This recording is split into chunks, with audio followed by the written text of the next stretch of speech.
अऊज़ु बिल्लाहि मिनश शैतानिर रजीम बिस्मिल्लाहिर रहमानिर रहीम फ़रिहीन बिमा आताहुमुल्लाहु मिन फ़ज़लिहि व यस्तबशिरून बिल्लज़ीन लम यल्हक़ू बिहिम मिन ख़ल्फ़िहिम अल्ला ख़ौफ़ुन अलैहिम वला हुम यहज़नून यस्तबशिरून बिनिअमतिम मिनल्लाहि व फ़ज़लिन व अन्नल्लाह ला युज़ीअु अजरल मुमिनीन अल्लज़ीना इस्तजाबू लिल्लाहि वर्रसूलि मिन बअदि मा असाबहुमुल क़र्ह लिल्लज़ीना अहसनू मिनहुम वत्तक़ौ अजरुन अज़ीम सदक़ल्लाहुल अज़ीम। शाद हैं उस पर जो अल्लाह ने उन्हें अपने फ़ज़ल से दिया और खुशियाँ मना रहे हैं अपने पिछलों की जो अभी उनसे न मिले कि उन पर ना कुछ अंदेशा है और ना कुछ गम। खुशियाँ मनाते हैं अल्लाह की नेमत और फ़ज़ल की और यह कि अल्लाह ज़ाया नहीं करता अजर मुसलमानों का। और जो अल्लाह व रसूल के बुलाने पर हाज़िर हुए बाद उसके कि उन्हें ज़ख़म पहुँच चुका था, उनके नेकोकारों और परहेज़गारों के लिए बड़ा सवाब है।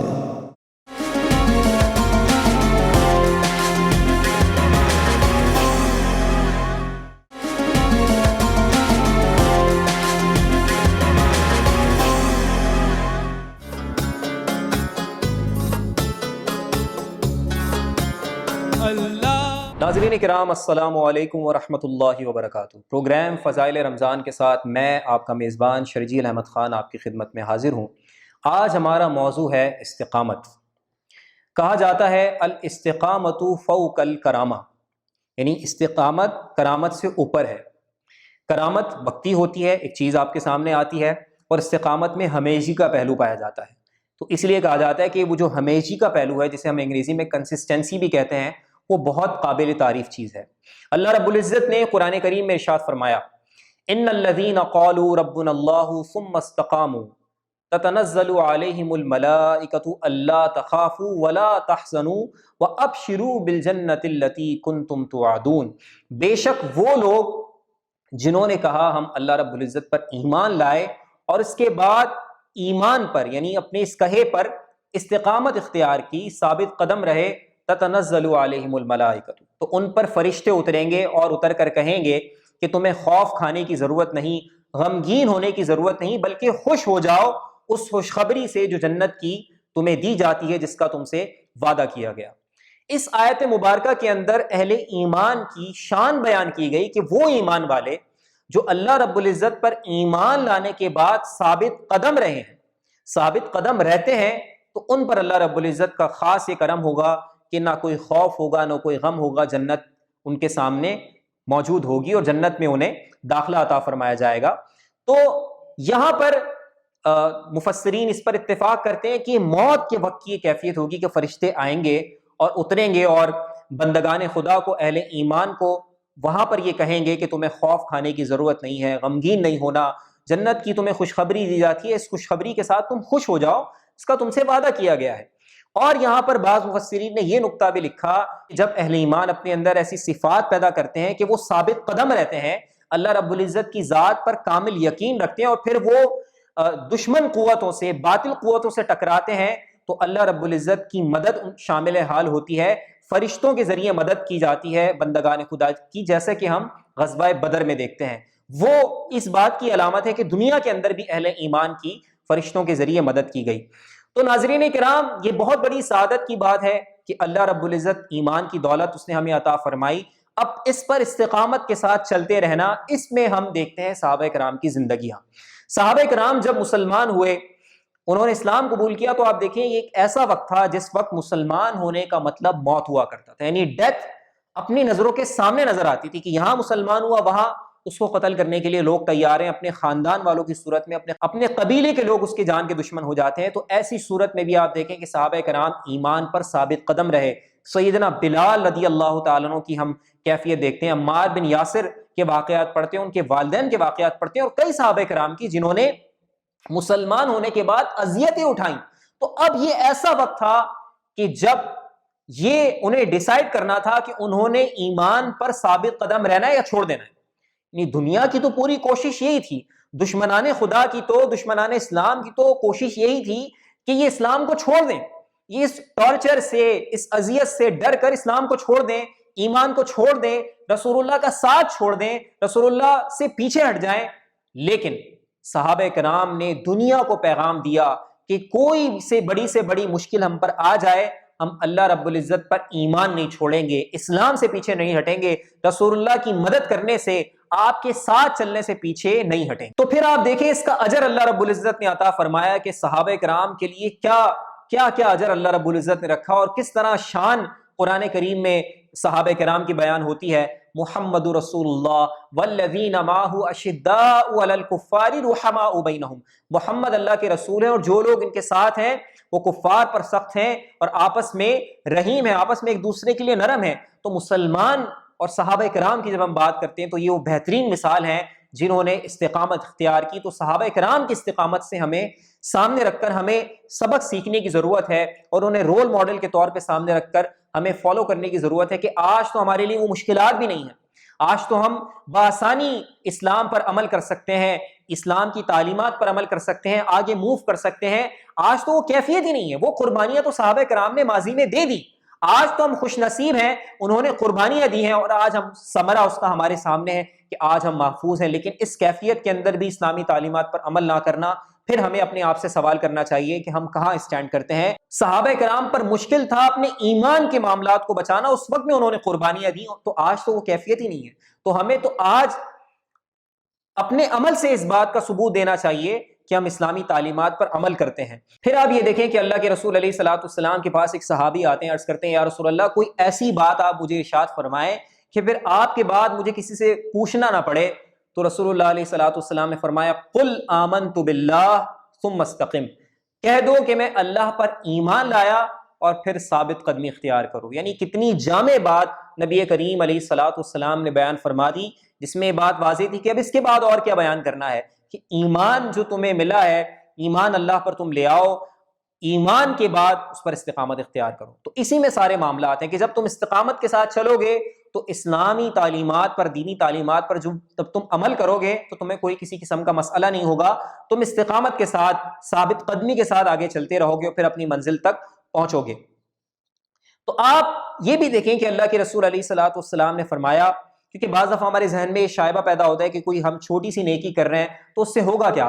तो अल्लाह के रसूल अलैहिस्सलाम ने फरमाया अहब्बुल आमालि इलल्लाहि मा अदवमुहा व इन क़ल्ला, कि अल्लाह के नज़दीक महबूब तरीन अमल वो है जो अगरचे कम हो, छोटा हो, मुख्तसर हो, लेकिन इस्तिकामत के साथ हो, मुदावमत के साथ हो। यानी अगर आप कोई छोटी सी नेकी भी कर रहे हैं लेकिन अगर आप उसे मुस्तकिल मिजाजी के साथ करें, उसे छोड़े नहीं, तो ये अल्लाह की रब्बुल इज्जत की बारगाह में मकबूल है। और ये तमाम कामों के एतबार से, यानी कोई भी अच्छा काम आप जिंदगी में करते हैं तो आप उसे कंसिस्टेंसी के साथ करें, मुस्तकिल मिजाजी के साथ करें। यहां से ये भी पता चलता है कि दीन में मुस्तकिल मिजाजी मतलूब है। यानी ऐसा नहीं होना चाहिए कि एकदम एक सैलाब आया, तूफान आया और बंदा पूरे दिन लग गया, वो सजदे से सर नहीं उठा रहा, पूरे दिन में आए लेकिन फिर बिल्कुल ही नमाजें छोड़ दी उसने। नहीं, इस्तिकामत के साथ उसने फराइज अदा करने हैं, इस्तिकामत के साथ उसने नवाफिल अदा करने हैं। तो ये जो कंसिस्टेंसी है ये दीन के अंदर मतलूब है।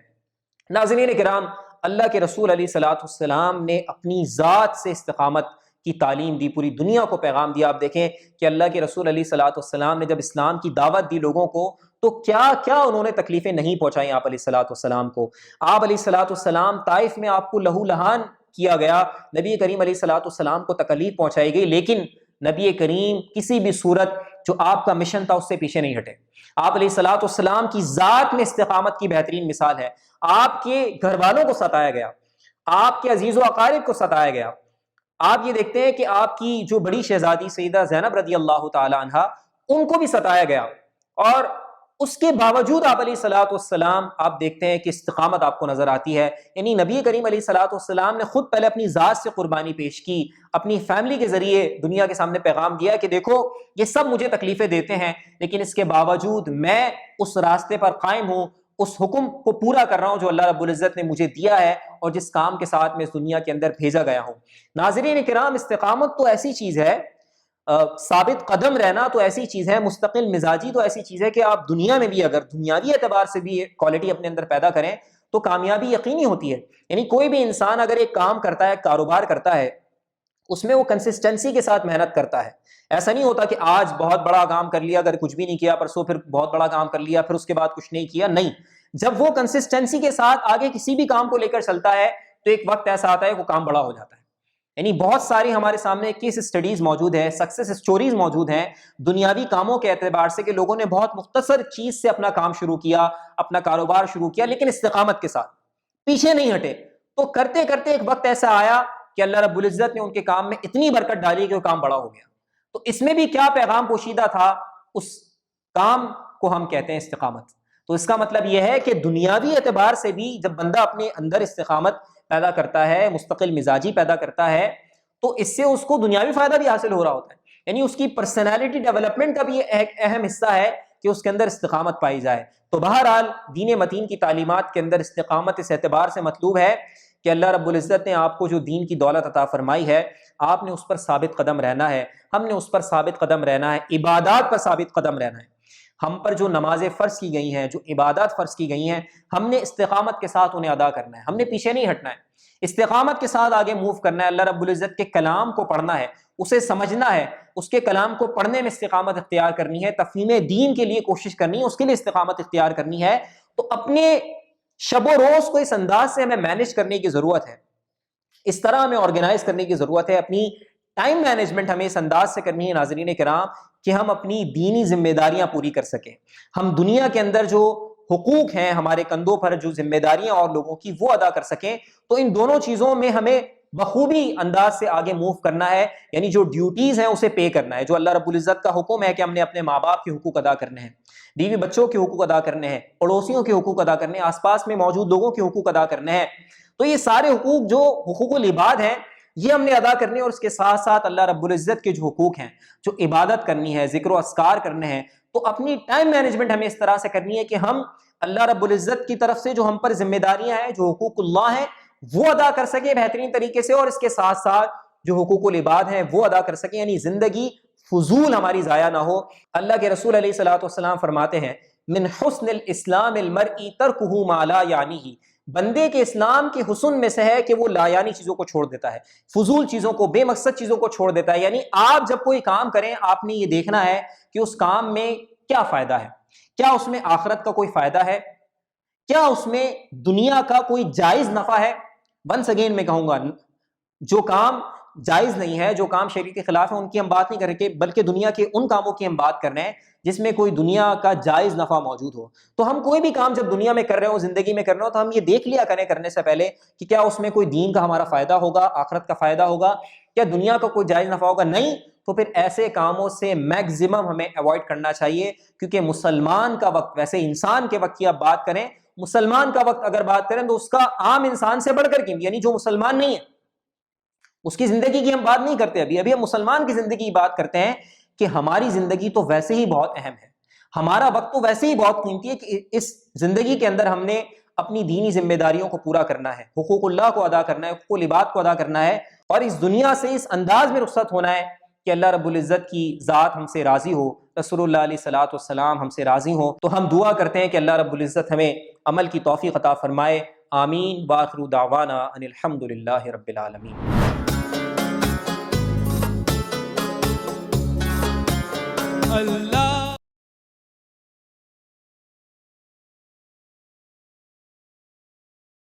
अल्हम्दुलिल्लाहि रब्बिल आलमीन वस्सलातु वस्सलामु अला सय्यिदिल अंबियाइ वल मुरसलीन अम्मा बअदु फ़अऊज़ु बिल्लाहि मिनश शैतानिर रजीम बिस्मिल्लाहिर रहमानिर रहीम वक़ाल रसूलु या रब्बि इन्न क़ौमी इत्तख़ज़ू हाज़ल क़ुरआन महजूरा सदक़ल्लाहुल अज़ीम। अल्लाहुम्मा सल्लि अला मुहम्मदिन व अला आलि मुहम्मदिन व बारिक वसल्लिम। रब्बि इश्रह ली सदरी व यस्सिर ली अमरी वहलुल उक़दतम मिन लिसानी यफ़क़हू क़ौली वजअल ली वज़ीरम मिन अहली आमीन या रब्बल आलमीन। नाज़रीन किराम, अस्सलामु अलैकुम रहमतुल्लाहि व बरकातुहू। आज की आयत के हवाले से सूरह फ़ुरक़ान की आयत नंबर 30 का हमने इंतख़ाब किया है।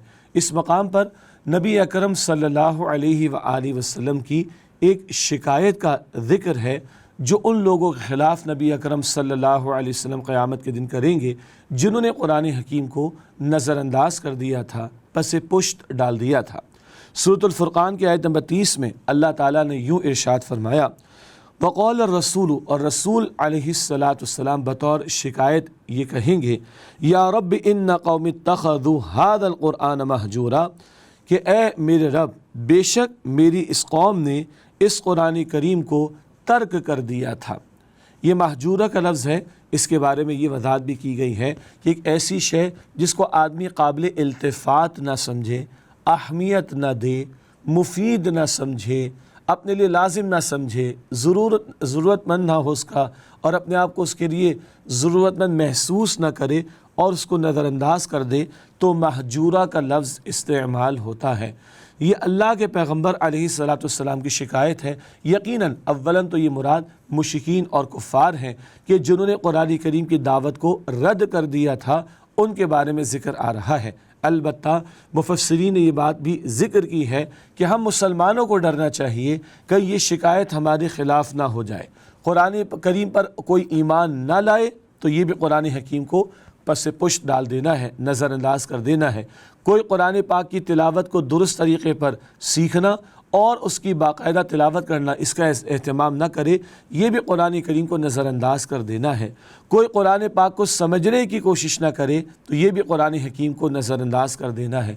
कोई कुरान हकीम के अहकामात पर अमल करने की कोशिश ना करे, ये भी कुरान हकीम को नज़रअंदाज कर देना है, पस से पुश डाल देना है। कोई कुरान करीम के पैगाम को दूसरों तक पहुँचाने के लिए कोशिश ना करे, ये भी कुरान करीम को पस से पुश डाल देना है। हम मुसलमानों पर कुरान मजीद के 5 हुकूक़ आयद होते हैं। नंबर 1 कुरान हकीम पर ईमान, नंबर 2 कुरान हकीम की बाकायदा तिलावत, नंबर 3 कुरान हकीम को समझने की कोशिश करना, नंबर 4 इस कुरान करीम के पैगाम को दूसरों तक पहुँचाना, बल्कि नंबर 4 इस कुरान करीम के अहकामात पर अमल करना और उन अहकाम के निफाज की जिद्दोजहद करना, और नंबर 5 इस कुरान करीम के पैगाम को दूसरों तक पहुँचाना। अगर हम ये हुकूक़ अदा कर रहे हैं तो इंशाअल्लाह ताला कुरान करीम भी हमारे हक़ में सिफारिश करने वाला होगा और नबी अकरम सल्लल्लाहु अलैहि वसल्लम की शफ़ाअत भी हमें मैसर आएगी। लेकिन अल्लाह ताला महफूज रखे कि अगर कुरान करीम को पस से पुश्त डाला हुआ है, नज़रअंदाज किया हुआ है, इस पर दिल की गहराइयों से ईमान नहीं, इसकी तिलावत का एहतमाम नहीं, इसको समझने की कोशिश नहीं, इसके अहकाम पर अमल की मेहनत नहीं, इसके अहकाम के निफाज की जिद्दोजहद नहीं, और इसके पैगाम को अगर पस से पुश्त डाला हुआ है, तो डरना चाहिए कहीं कल अल्लाह के रसूल मुकर्रम सल्लल्लाहु अलैहि वसल्लम हमारे ख़िलाफ़ शिकायत लेकर खड़े ना हो जाए। और जिसके ख़िलाफ़ अल्लाह के रसूल सल्लल्लाहु अलैहि वसल्लम शिकायत लेकर खड़े हो जाए, अंदाज़ा कीजिए कौन उसको अल्लाह ताला की पकड़ से बचा सकेगा। हम भी अपने शब व रोज़ के मामूलात में देखें कितना वक्त कुरान पाक के लिए हम मख्तस करते हैं और मुअय्यन करते हैं। क्या इस पर वाक़अतन दिल से ईमान है? क्या इस कुरान पाक की बाकायदा तिलावत पूरी ज़िंदगी इसका हम एहतमाम कर रहे हैं? क्या हमें इसको समझने का मौका मिल रहा है? अल्लाह ताला हमसे क्या चाहता है, किन बातों का हुक्म देता है और किन बातों से मना फरमाता है, क्या हम इसकी कोशिश कर रहे हैं? क्या हम कुरान पाक के अहकामात पर अमल की कोशिश कर रहे हैं? जो अहकाम मुझसे और आपसे फ़ौरन मुताल्लिक़ हैं, नमाज अदा करो, माँ बाप के साथ उससे शुरू करो, नाप तोल में कमी ना करो, फ़ौरन अमल करना है। और जो अहकामात इज्तिमाई ज़िंदगी से मुताल्लिक़ हैं, उनमें अहकामात के निफाज के लिए, इज्तिमाई मामलात ज़िंदगी में कुरान पाक के अहकाम के निफाज के लिए जिद्दोजहद करना हमारा फ़र्ज़ है। क्या हम कर रहे हैं कि नहीं? और ख़त्म नबूवत की तो फ़ैल इंसानियत तक अल्लाह का पैगाम पहुँचाना, कुरान पाक की दावत को पहुँचाना, ये फ़र्ज़ हमारे कांधों पर है। क्या हम अदा करने की कोशिश कर रहे हैं या नहीं? ये बहुत बड़ा मामला है कि अगर कुरान पाक को नज़रअंदाज कर दिया गया, पस से पुश्त डाल दिया गया, उससे बेइतनाई बरती गई और उससे ताल्लुक़ की मजबूती का एहतमाम नहीं किया जा रहा, तो डरना चाहिए कल कहीं अल्लाह के रसूल मुकर्रम सल्लल्लाहु अलैहि वसल्लम शिकायत लेकर हमारे खिलाफ़ खड़े ना हो जाएं। अल्लाह ताला उनकी शिकायत से हमें बचाए और अल्लाह ताला हम सबको उनकी शफ़ाअत नसीब फरमाए। आमीन या रब्बल आलमीन। व आखिरु दावाना अनिल हम्दुलिल्लाहि रब्बिल आलमीन। अस्सलामु अलैकुम व रहमतुल्लाहि व बरकातुहू।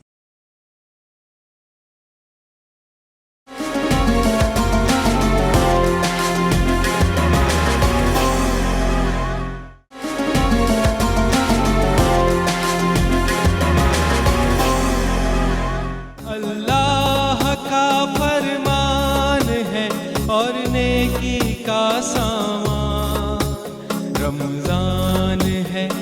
एहसान, ये रमजान है एहसान।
अस्सलाम वालेकुम, मैं हूं नाहिद अंसारी और मैं इस वक्त मौजूद हूं जिस घर में अभी आपको मिलाऊंगी।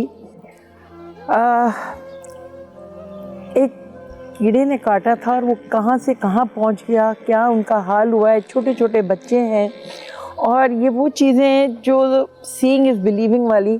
और यहाँ हम आए हैं प्ले एंटरटेनमेंट की तरफ से सिर्फ आपसे शेयर करने के लिए। एहसान रमज़ान का जो ये सेगमेंट है, जो रमज़ान में बहुत कुछ आप देख रहे होते हैं, मगर ये वो चीज़ें हैं जहाँ मैं मौजूद हूँ और जो मैं देख रही हूँ अपनी आँखों से। और यहाँ वो नहीं है कि कहीं झूठ है कहीं सच है, ये अपनी आँखों से और यकीन नहीं आ रहा होता कि ये भी हो रहा है। मगर मैं बस ये चाहूँगी आप देखें, आप अपने दिलों को नरम करें और आगे बढ़ें। सिर्फ देखना दिखाना का मकसद नहीं है, सिर्फ यहाँ ये है कि आपने देखना है और आगे बढ़ना है। इंशाअल्लाह ताला मुझे उम्मीद है हम सब मिल के आगे बढ़ेंगे तो बहुत कुछ हम कर सकते हैं इंशाअल्लाह। चलते हैं अंदर। आप लोगों को दिखाने से पहले, मिलाने से पहले, ये सबसे बड़ा एक एग्ज़ाम मेरा और हमारे जितने कैमरामैन और सब हैं इन सब का भी है। क्योंकि जब आदमी ऐसी चीज़ देखता है, सब मेरे हिसाब से रोंगटे खड़े हो जाते हैं कि ये भी हो रहा है। एक चीज़ देखनी, टीवी पे वो एक चीज़ निकल जाती है कि देखा और हो गया। जब आप एक ऐसी जगह मौजूद होते हैं कि क्या क्या हो रहा है, किसी को खाना नहीं, कोई किसी को भूख, कोई माजूर, किसी का दिमाग सही नहीं, किसी को चोट, किसी का एक्सीडेंट, किसी के साथ क्या कुछ है, ये इसी दुनिया में हो रहा है जिससे हम सब बिल्कुल बेनियाज अपनी अपनी ज़िंदगियों में महू हैं। हमें कुछ नहीं मालूम क्या हो रहा है, पता भी है तो हम इजी लेते हैं अपनी ज़िंदगी को। प्ले एंटरटेनमेंट ने ये जो एहसान रमज़ान सेगमेंट शुरू किया है हमारे रमज़ान ट्रांसमिशन में, ये एक दिन की नेकी तो है, मगर ये एक दिन की नेकी, ये ज़िंदगी भर की नेकियां हैं जो हमने करनी है, हमारे फ़र्ज़ हैं। और हमारे दिल पे कितना असर होता है, कितना असर और एहसास होता है, ये आप खुद जान सकते हैं या मैं अपने दिल से पूछ सकती हूँ। जिस घर में मैं आई हूँ, जब मैं दाखिल हुई थी, ये खिड़की तो है बंद थी, इतना हब्स था और ये साहब लेटे हुए थे। और ये इनकी, मैं भी आपको इन लोगों से मिलाती हूँ। इनके आप अस्सलाम वालेकुम। अस्सलाम। यहीं रखें, आपकी आवाज़ बैठी हुई। आपके कितने बच्चे हैं? 6 बच्चे। 6 बच्चे हैं। और आपके शौहर क्या करते थे? मेरे समंदर जाते थे जब अच्छा था, अब एक्सीडेंट होगा, कोई काम भी तो नहीं। अच्छा। मांग मांग के खिलाती हूँ अपने शोहर को, अपने शोहर को मांग मांग के खिलाती हूँ, पड़ोसी से, अपने रिश्तेदारों से ला के खिलाती हूँ। बस यही यार हमारा। इनको दें फ़ोन।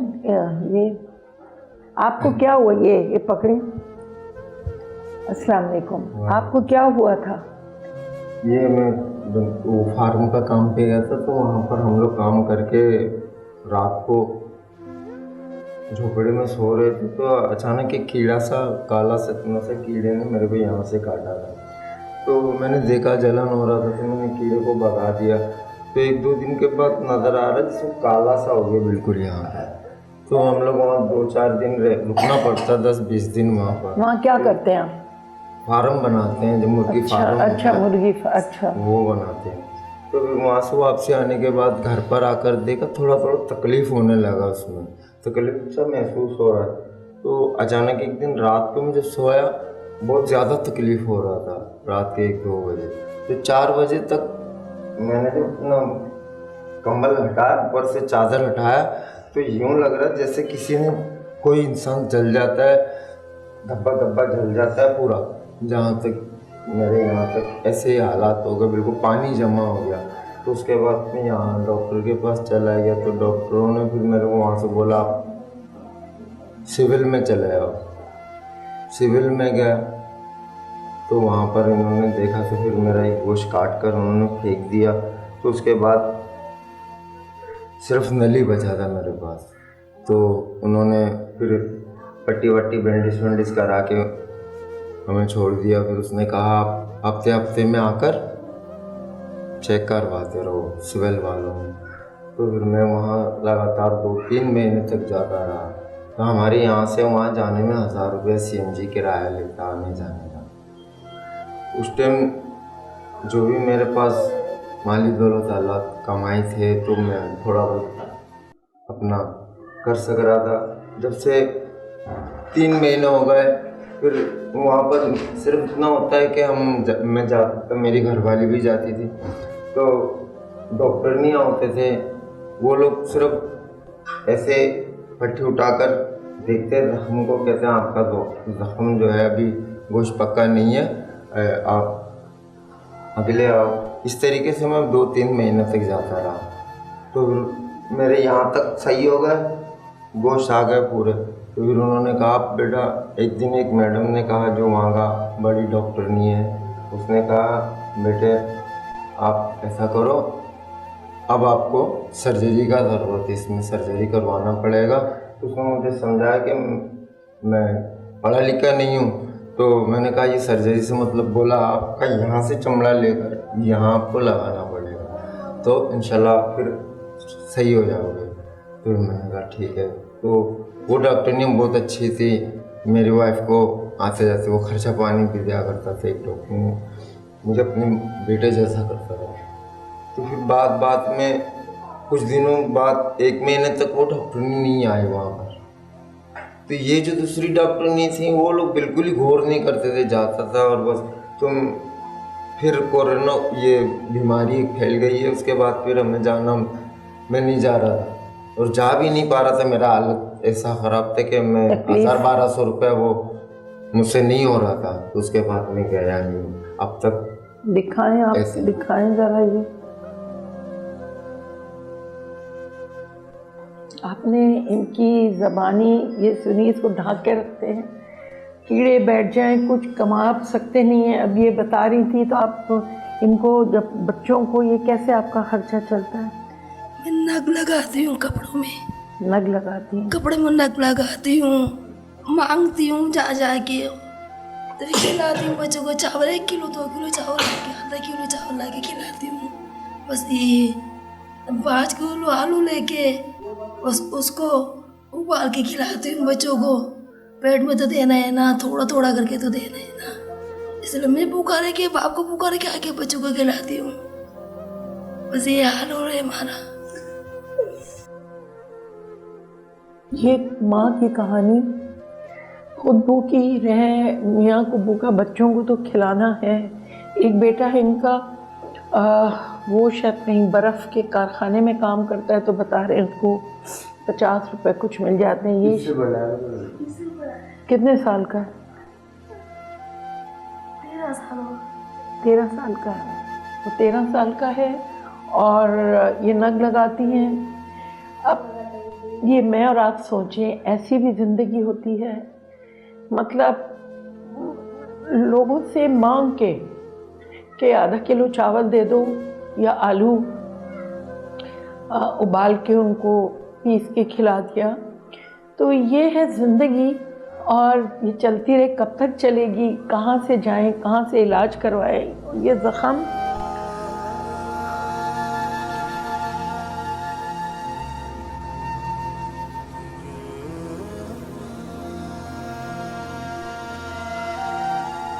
प्लीज़ नंबर हमारे स्क्रीन पे चल रहे हैं, आप लोग मदद करना चाहें, या एहसान का लफ्ज़ तो बिल्कुल हमसे सूट नहीं करता, ये हमारा कोई एहसान नहीं हम करेंगे। अल्लाह ताला हमको अक्ल सलीम दे, सिर्फ़ ये देखें जो भी आप करना चाहें। नंबर चल रहे हैं। प्ले एंटरटेनमेंट ने रमज़ान में ये शुरू किया है सेगमेंट, ये आप थोड़ा सा ऐसी चीज़ें, ऐसे बहुत लोग हैं, बहुत बहुत बहुत। मुझे इनका ये देख के हज़रत अय्यूब अलैहिस्सलाम का किस्सा भी याद आता है। प्लीज़ थोड़ा सा दिलों को नरम करें, आगे बढ़ें और कोशिश करें जो भी आप कर, मतलब आधा किलो चावल, 6 बच्चे और 2 मियाँ बीवी, 8, ज़ाया मत करें खाना। किस तरह हम करते हैं, बहुत तरीके हैं हेल्प करने के, बहुत। आप लोग नंबर चलाएं, बहुत से तरीके मैं आपको बताऊंगी। प्लीज़ आगे बढ़ें, और इसी में मेरी और आपकी भलाई है। सिर्फ अपना सोचना नहीं, ये थोड़ा वक्त मिला है, और ये जो वक्त मिला है, या ये एक मौका भी मिला है, प्ले एंटरटेनमेंट के ज़रिए आप इससे फ़ायदा उठाएं और जो करना चाहें करें। प्लीज़ ये आपके लिए है, ये प्ले एंटरटेनमेंट ये आपके लिए है, और इंशाअल्लाह ताला कोशिश करेंगे जो भी हम कर सके, जितने देखने वाले हैं जो भी कर सके, अल्लाह ताला आपकी हर मुश्किल आसान करे और आपको सेहत दे। आप अपने पेपर्स दिएगा, मैं देखूंगी।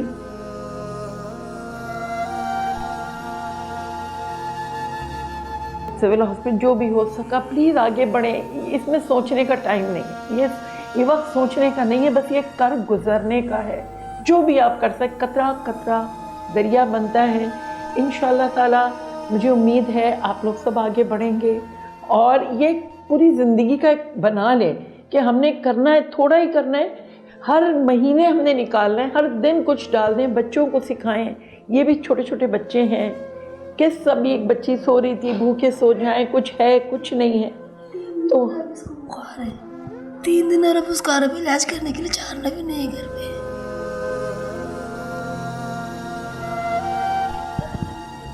हम कहाँ कहाँ भागते हैं अपने ज़रा से बुखार पे, ज़रा सी चीज़ पे।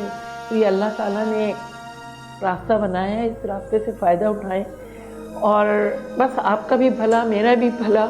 हम किसी को दिखाने के लिए नहीं कर रहे, हम सिर्फ बताने के लिए, ये भी है, ये हो रहा है, ये आप करें भी। इंशाल्लाह हम कोशिश करते हैं जो भी हम कर सकें, ठीक है। अस्सलाम वालेकुम, मैं हूँ नाहिद अंसारी, और प्ले एंटरटेनमेंट का एक सेगमेंट जो आप रमज़ान में देख रहे हैं, एक दिन की नेकी। हम आपसे वादा करके गए थे कि हम आएंगे आपके पास दोबारा। वालेकुम अस्सलाम। तो प्ले एंटरटेनमेंट की तरफ से और KASP फाउंडेशन की तरफ से नेकियों में आपके साथ हैं। आपके लिए ये 25,000 हैं, ठीक है, और आप इलाज भी करवा सकते हैं, और आप ये रमज़ान शरीफ का तोहफ़ा है आप लोगों के लिए, और अल्लाह ताला आपकी सब परेशानियां दूर करे, आपको सेहत दे। शुक्रिया, मेहरबानी आपका बहुत। अल्लाह का शुक्र, अल्लाह का शुक्र। अब तो मेरे पास ऐसे आ गए जैसे मेरे लिए कब फरिश्ता जैसे आ गया। रास्ते बनाता है अल्लाह ताला, और ये आपके लिए प्ले एंटरटेनमेंट और KSP फाउंडेशन की तरफ से, इसीलिए अल्लाह ने आपको तोहफा भेजा है। ठीक है, बहुत बहुत शुक्रिया। शुक्रिया बेटा, शुक्रिया। अल्लाह का फरमान है और नेकी का सामान, रमजान है एहसान, ये रमजान है एहसान।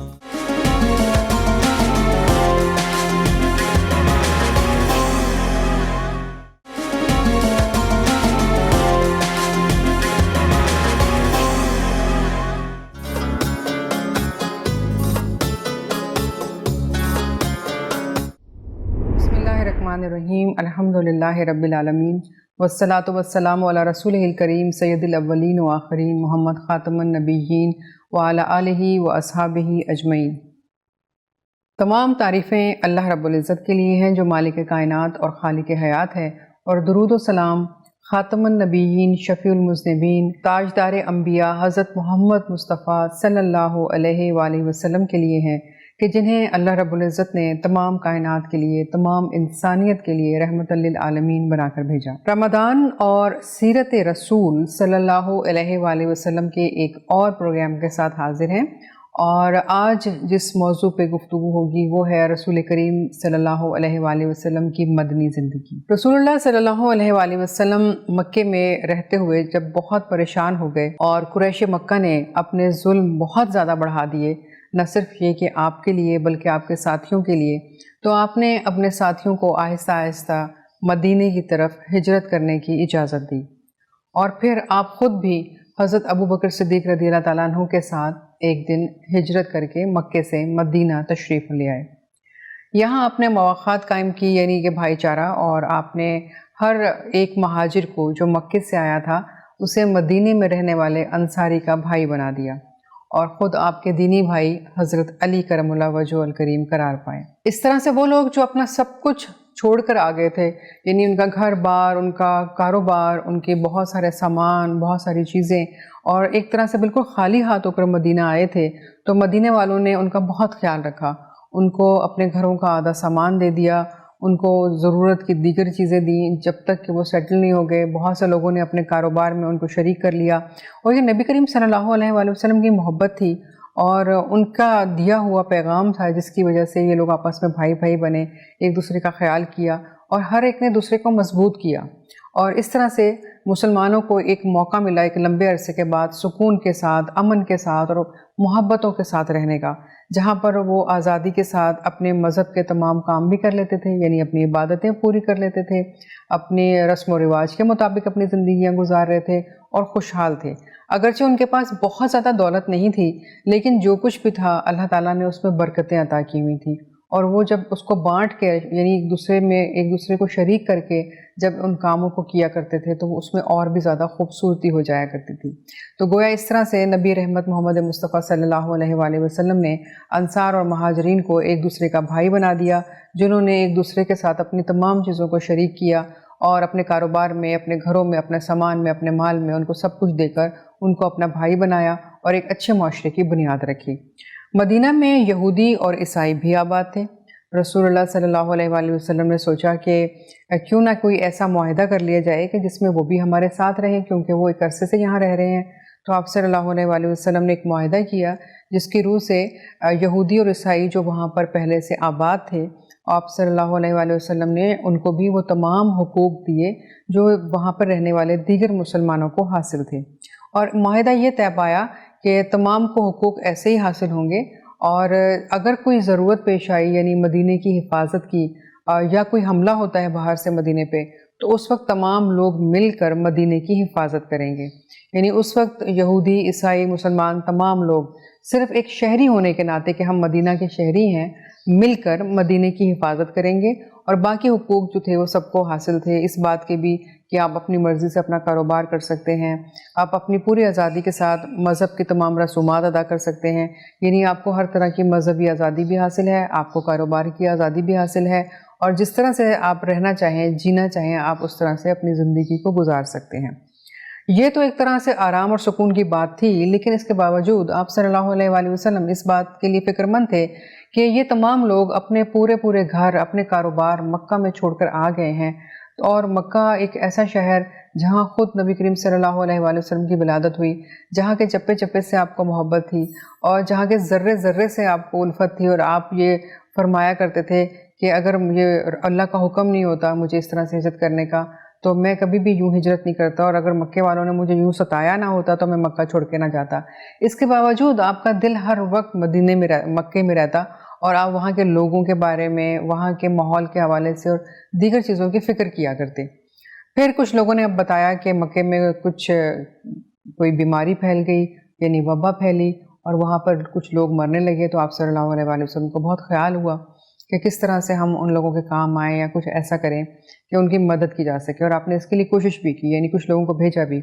लेकिन चूँकि वहाँ पे जो मुशरिकीन थे वो बहुत सख्त खिलाफ थे, इसलिए ना तो वो कोई मदद लेते थे, ना किसी को कोई काम करने देते थे, या कोई अपने जानने वाले से मिलने आता था तो उसको भी मिलने की उस तरह से इजाज़त नहीं होती थी। फिर आप सल्लल्लाहु अलैहि वसल्लम ने कुछ और सोचा। आपने सोचा कि ये लोग जो तिजारत करते हैं, मक्का के लोग, ये मदीने के पास एक मकाम है बदर, वहाँ से गुज़र कर ये शाम की तरफ जाते हैं। तो अब हम इस बात पर नज़र रखेंगे कि जब ये लोग गुज़र के जाते हैं यहाँ से, तो कुछ ऐसा ना करें जो हमारे लिए तकलीफ़ दे हो। और चूँकि ये हमें हमेशा तंग करते आए हैं तो हमें इनकी तमाम हरकत और सकनात पर नज़र रखनी होगी। तो फिर आपने मुख्तलिफ़ ग्रोहों की, मुख्तलिफ़ लोगों की ये ज़िम्मेदारी उनको सौंपी कि 8-8, 10-10 लोग जो हैं वो रोज़ाना की बुनियादों पे वहाँ पर जाते और देखते कि कौन आ रहा है, कौन जा रहा है, और उनका वो कौन सा माल लेकर आ रहे हैं, या कौन सी चीज़ें हैं जो वो लेके जाते हैं, या कौन सी चीज़ें लेकर आते हैं।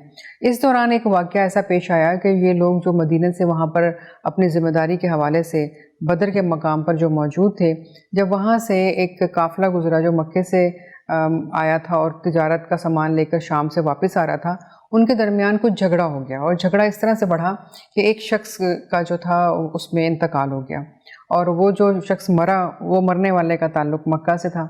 अब जब ये ख़बर मक्का वालों को पहुंची तो वो तो जंग के लिए तैयार हो गए, और वो तो हमेशा से ही तैयार थे और बहाने ढूंढते रहते थे कि किसी तरीके से हमें कोई मौका मिले तो हम आकर यहाँ मदीने वालों पर हमला करें ताकि रसूलुल्लाह सल्लल्लाहु अलैहि वसल्लम से हम कोई बदला ले सकें। और फिर उन्होंने ये किया कि बहुत सारे लोगों को इकट्ठा किया और जंग का ऐलान किया कि हम सब लोग मिलके जाएंगे और रसूल करीम सल्लल्लाहु अलैहि वसल्लम के ख़िलाफ़ ये लश्कर तैयार करेंगे और फिर उन पर हमला करेंगे। तो तकरीबन 1000 लोगों का लश्कर उन्होंने तैयार किया, जिसमें तकरीबन 950 तो उनके पास ऊँट थे, और उसके अलावा 100 के करीब उनके पास घोड़े थे, बेशुमार उनके पास असलाह था, और उसके अलावा उनका अपना खुदा जिसको वो उज़्ज़ा कहते थे वो भी अपने कंधों पर उठा के ला रहे थे। और ये तमाम तैयारियां जब उनकी मुकम्मल हो गई, अबू जहल उनका सरदार था, और जब इस तमाम तैयारियां मुकम्मल हुई और उन्होंने सोचा कि हमने हमला करना है, तो तमाम जो लोग थे जिनको रसूल करीम सल्लल्लाहु अलैहि वसल्लम ज़िम्मेदारियां सौंपा करते थे कि वो तमाम मामलात पर, हालात पर नज़र रखें, तो उनमें से कुछ लोग ऐसे भी थे जिनका काम सिर्फ ये था जो इन मामलात पर नज़र रखें कि मदीना के इर्द गिर्द जो है वो मामलात कैसे हैं, कैसे चल रहे हैं, और कोई हमला आवर तो नहीं है जो आ रहा है, या कोई ऐसा जासूस तो नहीं है जो यहाँ पर आके मालूमात लेकर कहीं जा रहा है। तो इन तमाम चीज़ों पर भी बड़ी गहरी नज़र रखी जाती थी, और ये यकीनन किसी भी इलाके में या किसी भी जगह पर जो हिफाजत के मामलात होते हैं उसके हवाले से एक बहुत ही अहम बात है, जिसका ख्याल नबी करीम सल्लल्लाहु अलैहि वसल्लम ने पहले दिन से रखा मदीने में रहते हुए कि किस तरह से मदीने की हिफाजत की जाए, वहाँ पर रहने वालों की, उनके माल और जान की, उनके असबाब की, तमाम चीज़ों की। तो एक गिरोह ने आप सल्लल्लाहु अलैहि वसल्लम को बताया कि सुना है कि इस तरह से वो लोग तैयारी कर रहे हैं और मदीने पर हमला करना चाहते हैं। उसके अलावा अल्लाह रब्बुल इज़्ज़त ने हज़रत जिब्राईल अमी के ज़रिए से आप सल्लल्लाहु अलैहि वसल्लम तक ये पैगाम पहुँचाया कि 1000 का लश्कर लेके अबू जहल आ रहा है और वो यहाँ पर हमला करना चाहता है। आप सल्लल्लाहु अलैहि वसल्लम ज़ाहिर है फ़ौरी तौर पर इतने बड़े हमले के लिए तैयार नहीं थे, लेकिन बहरहाल ऐसे मौके पर बैठ जाना भी मुनासिब नहीं था। तो आप सल्लल्लाहु अलैहि वसल्लम ने अपने तमाम सहाबा को इकट्ठा किया, जिनकी तादाद तकरीबन 313 बनती थी, और आप सल्लल्लाहु अलैहि वसल्लम ने उन सबको बुलाकर ये कहा कि एक लश्कर जो है बहुत बड़ा, हमसे कई गुना बड़ा लश्कर जो है वो हम पर हमला करने के लिए आ रहा है, और अगरचे हम लोग इस वक्त बहुत मजबूत नहीं हैं, बहुत अच्छे हालात में नहीं है, यानी हमारे पास ना तो इतने जानवर हैं जिन पर सवार होकर हम उस हमले का मुकाबला कर सकें, ना हमारे पास इतना ज़्यादा असलाह है, लेकिन यूँ बैठे रहना और बुज़दिली दिखाना भी ज़ाहिर है कि ठीक नहीं है, लेकिन आप लोग क्या कहते हैं। हज़रत मिक़दाद बिन अस्वद रज़ियल्लाहु ताला अन्हु ने इस मौके पर फरमाया, या रसूलुल्लाह सल्लल्लाहु अलैहि वसल्लम, हम आप पर ईमान ला चुके हैं और अब आप जो भी कहेंगे आपका फ़ैसला सर आँखों पर। हम हज़रत मूसा के मानने वालों की तरह नहीं कि जब उन्होंने अल्लाह ताला का पैगाम पहुँचाया तो उन्होंने कहा कि मूसा तुम जानो और तुम्हारा रब जाने, हम तो कुछ नहीं कर सकते, और ये कह के वो लोग पीछे हट गए। हम आपका साथ छोड़ने वाले नहीं, हमारी जानें आप पर कुर्बान, आप एक हुक्म करें, जिस तरह से आप चाहेंगे हम उस तरह से कहेंगे। रसूल करीम सल्लल्लाहु अलैहि वसल्लम अपने साथियों का ये जज्बा और ये मोहब्बत देखकर बहुत खुश हुए, और आपने कहा यकीनन तैयार हो जाओ, जो कुछ हमारे पास है हम उनसे लड़ेंगे। और इस वक्त तमाम लोगों तक ये पैगाम पहुंचाना भी ज़रूरी है कि हम लोग जो हैं बुज़दिल नहीं हैं, बल्कि अपनी हिफाजत करना जानते हैं। रसूल करीम सल्लल्लाहु अलैहि वसल्लम ने उस रात तमाम सहाबा कराम से मशवरा करने के बाद रात इबादत में गुजारी और सजदों में रो रो के अल्लाह रब्बुल इज़्ज़त से ये दुआ करते रहे कि ए रब्बुल इज़्ज़त, मैंने बहुत ज़्यादा मेहनत करने के बाद और बड़ी मुशक्क़तों के बाद इन तमाम सहाबा कराम की जमात को तैयार किया है। इनकी तादाद सिर्फ 313 है, लेकिन जो लश्कर हम पर हमला करने के लिए आ रहा है वो हमसे 3 गुना बड़ा है। अगर उस जिहाद में जो आपका हुक्म है, मेरे ये सहाबा, मेरे ये साथी शहीद हो गए तो आपका नाम लेने वाला कोई ना होगा। यानी ये इतनी एक छोटी सी और कलील सी तादाद थी, लेकिन रसूल करीम सल्लल्लाहु अलैहि वसल्लम की अब तक की ज़िंदगी का वो हासिल था, आपका सरमाया थे वो तमाम सहाबा कराम, जिनको आप तमाम उलूम सिखा रहे थे, बहुत हद तक सिखा चुके थे, उनकी दीन के मुताबिक तरबियत हो चुकी थी और उनको वो जिम्मेदारियां सौंपी जानी थी जो आगे चलकर उन्होंने दीन की तबलीग का काम दुनिया के बहुत सारे इलाकों में जाकर करना था। और जाहिर है किसी एक शख्स की तरबियत में, किसी एक इंसान को एक आलिम बनाने के लिए, एक अच्छा इंसान बनाने के लिए बहुत मेहनत सर्फ होती है, बहुत ख़र्चा भी होता है। अगरचे वो वसाइल तो नहीं थे, लेकिन रसूल करीम सल्लल्लाहु अलैहि वसल्लम का तरबियत का अंदाज़, आपका सिखाना बताना, वो इतना बड़ा इल्म और इतना काफ़ी था किसी भी शख्स के लिए कि उसके लिए रसूल करीम सल्लल्लाहु अलैहि वसल्लम से बढ़कर कोई यूनिवर्सिटी नहीं थी, कोई इल्मी इदारा नहीं था, जो कुछ आप सिखाते थे उससे ज़्यादा बढ़कर कोई सिखाने वाला नहीं था। हज़रत अबू बकर सिद्दीक़ रज़ियल्लाहु ताला अन्हु कहते हैं कि रसूलुल्लाह सल्लल्लाहु अलैहि वसल्लम सजदों में रो रो के या हय्यो या कय्यूम बिरहमतिका अस्तगीसु पढ़ते रहे, यहाँ तक कि सुबह हो गई और वो जुम्मे का दिन था। आप सल्लल्लाहु अलैहि वसल्लम ने अपने तमाम साथियों को जमा किया, जो मालो असबाब भी उनके पास था उसको इकट्ठा किया और हुक्म दिया कि चलें और बदर के मकाम पर चलें, क्योंकि यही वो मकाम है जो मक्का से आने वालों के लिए एक मकाम बनता है जो तकरीबन 80 मील दूर था मदीना से। लेकिन जाहिर है कि आबादी से निकल कर आगे जाना था ताकि बच्चों और औरतों के को कोई नुकसान ना पहुंचे या उनकी हिफाजत भी रहे और ये लोग जो हैं मदीना की जो मेन एरिया है उससे निकल कर बाहर की तरफ आ सकें। तो आप सल्लल्लाहु अलैहि वसल्लम के ये तमाम जानिसार साथी 313 सहाबा कराम, जिनको बदरी सहाबा कराम कहा जाता है, आप सल्लल्लाहु अलैहि वसल्लम के क़यादत में आपके साथ चले और बदर के मकाम पर पहुँचे। और हमें ये याद रखना चाहिए कि ये वो सहाबा कराम थे जिनके पास ना तो बहुत ज़्यादा लिबास थे कि वो एक लिबास तब्दील करते थे और दूसरा उतार के फेंक देते थे, बल्कि ये वो थे जिनके लिबासों पे बहुत सारे पैबंद लगे हुए थे और बहुत से तो ऐसे थे जिनके पास एक ही लिबास था।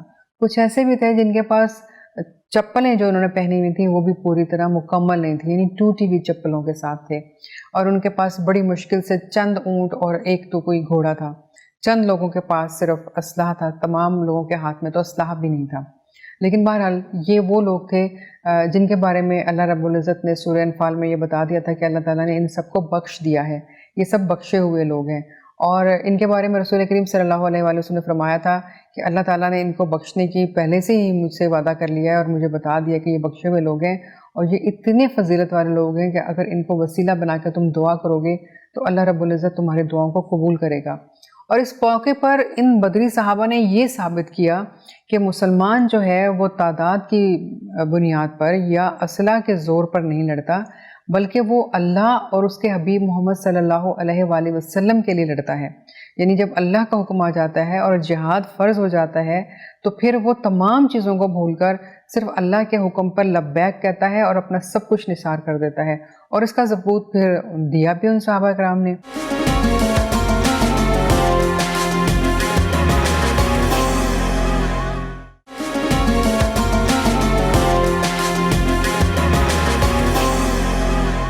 रसूल करीम सल्लल्लाहु अलैहि वसल्लम जब वहाँ पर पहुँचे तो आपने फिर वहाँ पे एक छोटा सा खैमा लगाया और ये खैमा ज़ाहिर है कि जो क़यादत होती है उसकी हिफाजत के लिए भी लगाया जाता है और जो प्लान बनाया जाता है किसी भी जो भी हिकमत अमली होती है किसी जंग की या ग़ज़वे की, वो वहाँ पर बैठ के की जाती है। तो उस हिसाब से एक छोटी सी जगह रसूल करीम सल्लल्लाहु अलैहि वसल्लम ने अपने लिए रखी, जहाँ पर आपने फिर से अल्लाह रब्बुल इज़्ज़त के हुज़ूर दुआ की कि या अल्लाह, हम तादाद में कम हैं लेकिन हम ईमान में मुकम्मल हैं और हम यहाँ पर आ गए हैं आपके दीन की हिफाजत के लिए, अपने दीन के लिए, अपने दीन को गालिब करने के लिए हमारी मदद फरमा। और फिर अल्लाह रब्बुल इज़्ज़त ने आपकी दुआओं को कबूलियत बख्शी।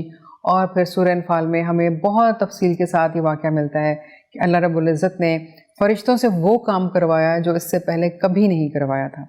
फ़रिश्तों का काम सिर्फ़ और सिर्फ अल्लाह रब्बुल इज़्ज़त की इबादत करना होता है। लेकिन जब अल्लाह के हबीब मोहम्मद सल्लल्लाहु अलैहि वसल्लम कोई बात अपनी ज़ुबान से निकालें तो ये कैसे मुमकिन है कि अल्लाह ताला उसको पूरा ना फरमाए। अल्लाह रब्बुल इज़्ज़त ने नबी करीम सल्लल्लाहु अलैहि वसल्लम को जवाब दिया कि आपकी दुआ कबूल करते हैं और मैं आपकी मदद के लिए 1000 फ़रिश्ते भेज रहा हूँ। हज़रत जिब्राईल अलैहिस्सलाम और हज़रत मीकाईल अलैहिस्सलाम 500 फ़रिश्तों की जमात के साथ उस वक्त उतरे और जब वो तमाम लश्कर काफिरों का वहाँ पहुँचा, जिसको बहुत ज़ोम था और बड़ा नाज था कि हम 3 गुना बड़ी फ़ौज लेकर आए हैं और आज तो गोया हम इन्हें नाकों चने चबवा देंगे, लेकिन अल्लाह ताला को कुछ और ही मंजूर था। जब वो तमाम लोग वहाँ पहुँच गए और अपना रोब और अपना किब्र दिखाने लगे और गुरूर के साथ जिस वक्त अबू जहल ने रसूल करीम सल्लल्लाहु अलैहि वसल्लम को कहा कि आ जाओ हमारे मुकाबले में, है कोई तुम्हारे जैसा। अतबा और शैबा 2 ऐसे लोग थे उनके साथ जिनको बहुत बहादुर तस्वुर किया जाता था और जो कि ये जिनके बारे में कहा जाता था कि वो 10-10 लोगों पर भारी हैं। तो रसूल करीम सल्लल्लाहु अलैहि वसल्लम के लश्कर की तरफ से 2 भाई साद और माज और मावज बाहर आए और हज़रत अब्दुल्ला बिन रवाहा भी इनके साथ थे। तो ये लोग आगे बढ़े और सबसे पहले तो इन दोनों भाइयों ने, जो कि बहुत ही छोटी उम्र के थे यानी बिल्कुल नौजवान से थे, हज़रत अब्दुल रहमान बिन औफ से ये पूछा, बल्कि हज़रत अब्दुल्ला बिन मसूद से ये पूछा कि पहले तो हमें ये बता दीजिए कि अबू जहल कौन सा है। उसकी वो मुकम्मल पहचान करना चाहते थे क्योंकि उनके जज्बात उसके लिए जो थे वो बहुत भड़क रहे थे। तो उनको बताया गया कि अबू जहल ये है, उसका इशारा करके, और फिर उनसे पूछा गया कि तुम लोग इसी के बारे में क्यों पूछ रहे हो। तो उन दोनों भाइयों ने कहा कि हमने सुना है कि ये हमारे आका को बहुत बुरा भला कहता है, तो हम सबसे पहले इस पर हमला करेंगे। तो जब ये दोनों भाई आगे बढ़े और अतबा और शैबा इनके मुकाबले में 2 काफिर बहुत मजबूत किस्म के आदमी खड़े हुए थे, तो अबू जहल ने रसूल करीम सल्लल्लाहु अलैहि वसल्लम से कहा कि ये तो 2 छोटे बच्चे हैं, ये क्या लड़ेंगे, इनकी तरह कोई मजबूत लोग भेजो। तो फिर रसूल करीम सल्लल्लाहु अलैहि वसल्लम ने हज़रत हमज़ा रज़ियल्लाहु तआला अन्हु, हज़रत अली करमुल्लाहु वजहुल करीम और उसके अलावा हज़रत उबैदा रज़ियल्लाहु तआला अन्हु को, उबैदा बिन हारिस रज़ियल्लाहु तआला अन्हु को भेजा और कहा कि आप इनका मुकाबला करें।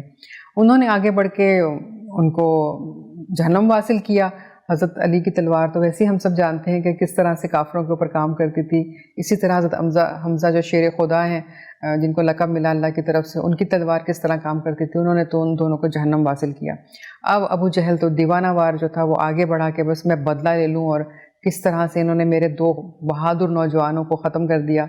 तो फिर वो दोनों बच्चे, जिनको उसने बहुत छोटे बच्चे कहा था, वो आगे बढ़े और उनमें से एक भाई ने आगे बढ़कर अबू जहल के हाथ पर वार किया। उसका हाथ कट के नीचे गिर गया और वो अपनी सवारी से नीचे गिर गया। इतने में दूसरे भाई ने वार किया और फिर एक और सहाबी आगे बढ़े, हज़रत अब्दुल्ला बिन मसूद, और उन्होंने उसका सर तन से जुदा कर दिया। एक दिन पहले इस ग़ज़वे से रसूल करीम सल्लल्लाहु अलैहि वसल्लम जब वहाँ पर पहुँचे थे, तो आप सल्लल्लाहु अलैहि वसल्लम ने तमाम सहाबा किराम को जब इकट्ठा किया था, तो आपने अपनी छड़ी मुबारक से ज़मीन पर इशारा कर करके बताया था कि कल यहाँ अबू जहल की लाश गिरेगी, कल यहाँ शैबा की लाश गिरेगी, कल यहाँ पर अतबा की लाश गिरेगी। और बिल्कुल वैसा ही हुआ कि उन तमाम लोगों की लाशें गिरती जाती थीं और सहाबा किराम आगे बढ़ते जाते थे।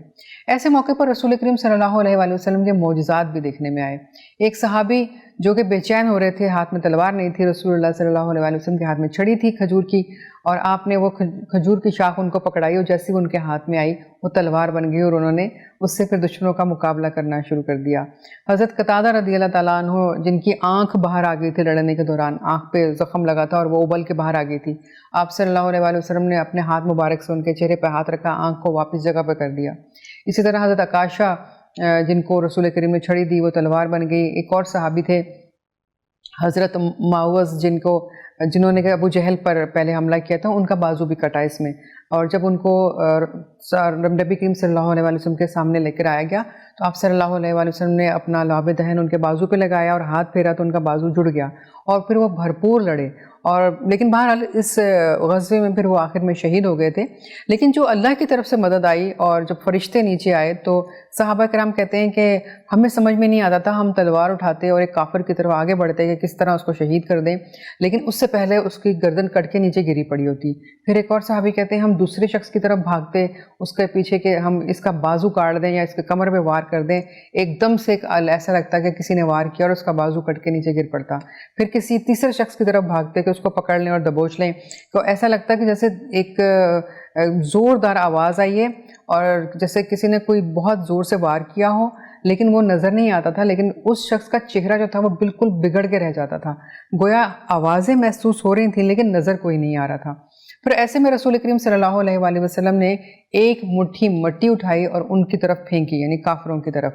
तो एकदम से एक आंधी से चली जिसने वो मिट्टी और उड़ी, तो वो तमाम मिट्टी उन काफिरों की आंखों में चली गई, उनके आंखों में, कानों में, हर तरफ वो मिट्टी घुस गई और वो बिल्कुल बेकाबू से हो गए। यानी वो अपनी तलवारें बिल्कुल छोड़ बैठे और उनको समझ में नहीं आ रहा था हम किस तरफ भागें, कैसे अपने आप को बचाएं। हर तरफ से ऐसा लग रहा था कि उनके ऊपर हमला हो गया है और फरिश्ते धड़ाधड़ उनके सर कलम करके उनको गिराए जा रहे थे और वो कट कट कर उनके जिस्म नीचे गिर रहे थे, यहाँ तक कि वो सब ख़त्म हुए और उनमें से 70 को मारा गया, 70 कैदी हो गए, बहुत से इधर उधर भाग गए और जो बचे थे वो इस माजूर हो गए या ऐसे अपाहज हो गए कि उठने या चलने फिरने के काबिल ना रहे। मुसलमानों की तरफ से 14 लोग शहीद हुए, लेकिन आप सल्लल्लाहु अलैहि वसल्लम ने जिस तरह एक दिन पहले नक्शा खींचा था बिल्कुल वैसे ही वो लोग उसी तरह से मारे गए। फिर वहाँ पर जो एक कुआं था जिसका नाम बदर है, उस मकाम बदर पे, तो उस कुएं की वजह से उसको बदर का मकाम कहा जाता था। तो फिर रसूल करीम सल्लल्लाहु अलैहि वसल्लम ने अपने सहाबा किराम से कहा कि इन तमाम लोगों की लाशें यहाँ से उठाकर इस कुएं में डलवा दी जाएं। तो वो जितने लोग भी मारे गए थे जो वासिल जहन्नम हुए थे उनको उठाया और उनकी तमाम लाशों को उस कुएं में डाल दिया गया।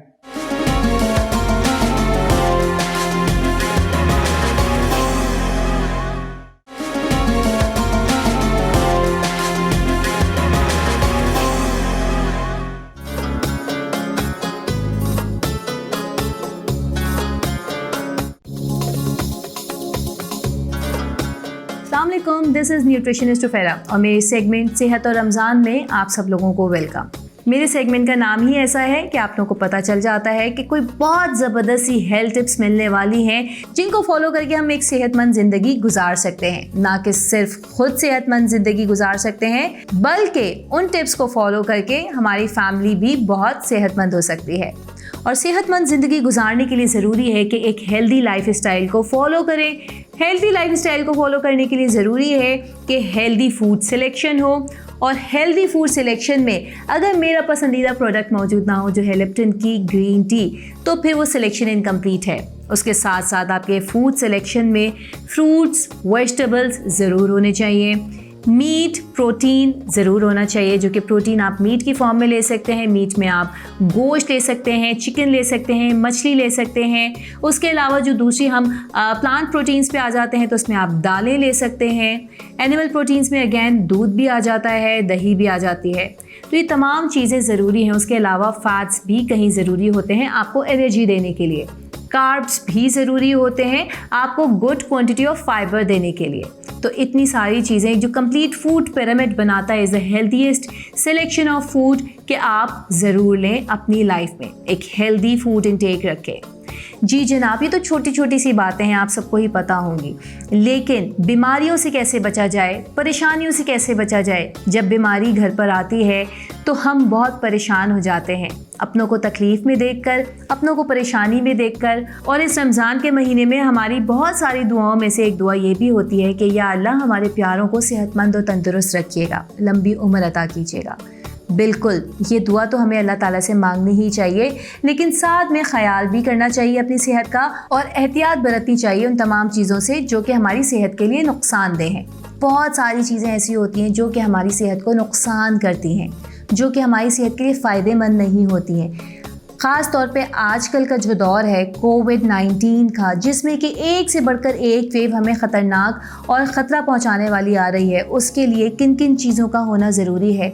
उसके लिए सबसे पहले तो सुन के कान थक गए होंगे आप लोगों के कि आपका इम्यून सिस्टम स्ट्रॉन्ग होना चाहिए। बिल्कुल, इम्यून तो स्ट्रॉन्ग होना ही चाहिए, लेकिन मैं साथ में बताती चलूँ कि इम्यून सिस्टम आपका स्ट्रॉन्ग है, लेकिन आप नींद पूरी नहीं लेते, ठीक से नहीं लेते या सही टाइम पर नहीं लेते, तब भी आपका इम्यून सिस्टम वीक पड़ सकता है। अगर आपने अपनी बॉडी को हाइड्रेट नहीं रखा हुआ, सही तरीके से वाटर इंटेक नहीं कर रहे, तो भी आपका इम्यून सिस्टम वीक पड़ सकता है। अगर आपकी बॉडी का डाइजेस्टिव सिस्टम हेल्दी नहीं है, अगर आप फाइबर इंटेक अच्छा नहीं कर रहे और आपकी बॉडी के डाइजेस्टिव सिस्टम में डिस्टर्बेंस है, तब भी आपका इम्यून सिस्टम वीक पड़ सकता है, जिसमें कि सबसे मेन निशानी ये है कि आप कॉन्स्टिपेशन जैसी बीमारी का शिकार ना हो। कॉन्स्टिपेशन की बीमारी कहते हैं कि तमाम बीमारियों की जड़ है और उसके लिए ज़रूरी है कि आपका हेल्दी फूड इंटेक होना चाहिए, आपकी प्रॉपर नींद होनी चाहिए और एक अच्छी एक्सरसाइज का ज़िंदगी में ज़रूर शामिल होना चाहिए। ये तमाम चीज़ें फॉलो करनी है आपने। लेकिन रमज़ान की जहाँ पे बात आती है तो बहुत सारे लोग एक्सरसाइजेज़, वॉक वगैरह सब कुछ छोड़ देते हैं क्योंकि रमज़ान का स्केड्यूल बहुत टफ हो जाता है। लेकिन मैं आपको सजेस्ट करती हूँ कि इफ्तार के बाद जब आप रोज़ा खोल के फ़ारिग होते हैं, आप नमाज़ पढ़ चुके हुए होते हैं और उसके बाद आपको एक अर्ज होती है कि कोई ऐसा बेवरेज मिले जो कि आपको दे एनर्जी का बूस्ट, तो आई सजेस्ट कि आपने उस वक्त पीना है ग्रीन टी की एक गर्मा गर्म टी जिसमें मौजूदा थियानाइन कैफ़ीन के साथ मिलकर आपको देगी एक एनर्जी का बूस्ट। और जब आपके अंदर एनर्जी का बूस्ट आ गया तो उस वक्त आप निकलें 10 से 15 मिनट, मिनिमम 10 से 15 मिनट ब्रिस्क वॉक के लिए, जो कि आपको फिज़िकली एक बूस्ट देगी एक्टिवनेस का। बिल्कुल आपके लिए बहुत ज़रूरी है ब्रिस्क वॉक या एक्सरसाइज। अगर तो आप जिम जाते हैं, फिटनेस में मास्टर हैं, तो जिम का भी रूटीन आपका बिल्कुल यही होगा, मैं श्योरिटी के साथ कह सकती हूँ। और अगर नहीं है तो आपने यही रूटीन फॉलो करना है। उसके साथ साथ आपके रूटीन में, आपके फूड रूटीन में, आपके हेल्दी लाइफस्टाइल में सेहतमंद ग़िज़ा होनी ज़रूरी है। ना कि सिर्फ आप तेल रोगनी ग़िज़ाएँ ले रहे हैं जिसमें कि बिरयानी, निहारी और पाए टाइप की चीज़ें आ गई। खाना चाहिए लेकिन कम, कभी कभी एतदाल में रह के, क्योंकि इन चीज़ों के फ़वाइद का नुकसानात ज़्यादा हैं। आपने फ्रूट्स अपनी रूटीन में बढ़ाने हैं, आपने वेजिटेबल्स बढ़ाने हैं, सैलड्स बढ़ा दीजिए, सूप बढ़ा दीजिए और साथ में उसकी ग्रीन टी लेते रहिए। बहुत सारे लोगों को फिट रहने का शौक़ होता है, चाहते हैं स्लिम नज़र आएँ, स्मार्ट नज़र आएँ, बहुत मेहनत करते हैं, बहुत कोशिशें करते हैं, लेकिन उस जड़ तक नहीं पहुंच पाते हैं कि करना दरअसल क्या है। आप कितने ही डाइट प्लान्स फॉलो कर लें, लेकिन अगर आप हेल्दी लाइफस्टाइल फॉलो नहीं कर रहे हैं तो आप कभी भी अच्छे नहीं देख सकते, आप फिट नहीं देख सकते, आप खूबसूरत नहीं देख सकते। अगर आप डाइट प्लान्स फॉलो कर रहे हैं लेकिन प्रॉपर नींद नहीं ले रहे, अगर आप डाइट प्लान्स फॉलो कर रहे हैं लेकिन प्रॉपर वाटर इनटेक नहीं ले रहे, या फिर डिप्रेशन का शिकार हैं, तो ये तमाम चीज़ें भी आपको नुकसान पहुंचाती हैं। सुकून में रहिए, अच्छा सोचिए, दूसरों के बारे में भी अच्छा सोचिए और ख़ुद भी अच्छा सोचिए, पॉजिटिविटी स्प्रेड कीजिए और अच्छा खाइए और उसके साथ साथ अच्छा पीजिए भी, जिसमें कि ग्रीन टी है। ग्रीन टी के बारे में मैं बताती चलूँ कि ग्रीन टी में मौजूदा फ्लेवोनाइड्स आपके ब्लड प्रेशर को रखेंगे कंट्रोल और साथ में कोलेस्ट्रॉल लेवल को भी मेंटेन रखेंगे। और जब आपका ब्लड प्रेशर कंट्रोल है, कोलेस्ट्रॉल मेंटेन है, तो आप दिल की बीमारियों जैसी बीमारियों से महफूज रहेंगे। और उसके अलावा अगर तो आप ग्रीन टी ले रहे हैं तो ग्रीन टी में मौजूदा एंटीऑक्सीडेंट्स आपकी बॉडी के डैमेज सेल्स को रिपेयर करते रहते हैं, जिसकी वजह से आप दूर रहेंगे हर किस्म की इन्फेक्शन वाली डिजीज़ से, जिसमें कि कैंसर भी आता है। ग्रीन टी आपको रखेगी दूर कैंसर जैसी बीमारियों से, ख़ास तौर पे ओसोफेगल कैंसर, क्योंकि तमाम कैंसर्स में ओसोफेगल कैंसर एक वो ऐसा कैंसर है जो कि इंटेस्टीन्स के अंदर इन्फेक्शन हो जाने से हो जाता है। और ग्रीन टी में मौजूदा एंटीऑक्सीडेंट्स आपको वो डैमेज सेल्स ही रिपेयर करते रहेंगे कि जिनसे कैंसर कॉज हो रहा है। तो इसके अलावा भी बहुत सारे फ़ायदे हैं इस ग्रीन टी में। ये आपको फ़ैट लूज़ करने में हेल्प करता है, क्योंकि इसमें मौजूदा कैटेकिन्स आपके ना तो फ़ैट को स्टोर होने देते हैं बॉडी पे और फैट बर्निंग में भी हेल्प करते हैं। तो यहाँ पे आपको इससे हेल्प भी मिल गई अपने आप को मेंटेन फिट और हेल्दी रखने में, स्लिम दिखने में। आपका BMI भी रहेगा कंट्रोल और आप नज़र आएंगे स्लिम एंड स्मार्ट। इतने सारे फ़ायदे वाली चीज़ अगर आपके घर में मौजूद नहीं है जनाब, तो जल्द ही अपने करीबी स्टोर में जाइए और जल्दी से ग्रीन टी लेकर आइए। ग्रीन टी में एक नया फ्लेवर भी आया है जो कि है वाटरमेलन फ्लेवर। वाटरमेलन के मौजूद होने से ही आपको अंदाज़ा हो गया होगा। और वाटरमेलन का फ्लेवर कोई बहुत ही मज़ेदार सा फ्लेवर है, जो कि ना कि सिर्फ आपको पसंद आएगा बल्कि आपके घर के बुजुर्गों का भी फेवरेट होगा। लिप्टन टी की सबसे ख़ास बात जो मैं आपको बताती चलूँ कि इसको बनाना है सबसे ज़्यादा आसान, क्योंकि इसके लिए सिर्फ आपको चाहिए 1 कप गर्म पानी और उसमें आपने ये टी बैग डिप किया और आपका हो गया वर्क सिंप्लीफिकेशन। बिल्कुल बाकी चीज़ों को बनाने के लिए आपको चूल्हे के आगे खड़ा होना है, उसको निकालना है, बट इट्स क्वाइट ईजी। अगर आप थर्मोस में भी अपने गर्म पानी करके रख लें तो ये बनाना भी और दूसरों को सर्व करना भी बहुत आसान है। और एक ऐसी चीज़ जिसके इतने सारे फ़ायदे हैं और उसके साथ उसमें इतनी आसानियाँ भी हैं, तो वो तो जी आपकी ज़िंदगी में ज़रूर शामिल होनी चाहिए, जैसे कि मेरी ज़िंदगी में शामिल है। इतने सारे फ़ायदे, जहाँ पे मैं आपको रिमाइंड करती चलूँ कि ग्रीन टी अगर आपके घर में मौजूद है तो ये आपको महफूज रहेगी दिल की बीमारी से, कैंसर जैसी बीमारी से, हाई ब्लड प्रेशर या कोलेस्ट्रॉल के बढ़ जाने से। स्किन आपकी हो जाएगी चमकदार, साफ़ और शफाफ, और क्या चाहिए जनाब। लेकिन इसके अलावा भी इसमें बहुत सारी अच्छाई हैं। जहाँ पे आ रही हैं ईद की इतनी सारी खुशियाँ और आएंगे आपके घर बहुत सारे मेहमान, तो ज़रूरी है कि आपके घर में मौजूद हो एक ऐसी चीज़ जो कि ना सिर्फ आप अपने मेहमानों को सर्व करें, बल्कि वो आप समेत आपके मेहमानों को भी बहुत सारे फ़ायदे दें। तो ज़रूरी है कि आपके घर में मौजूद हो ग्रीन टी, ताकि आप अपने मेहमानों को भी चिल्ड या एज ए हॉट बेवरेज सर्व कर सकें।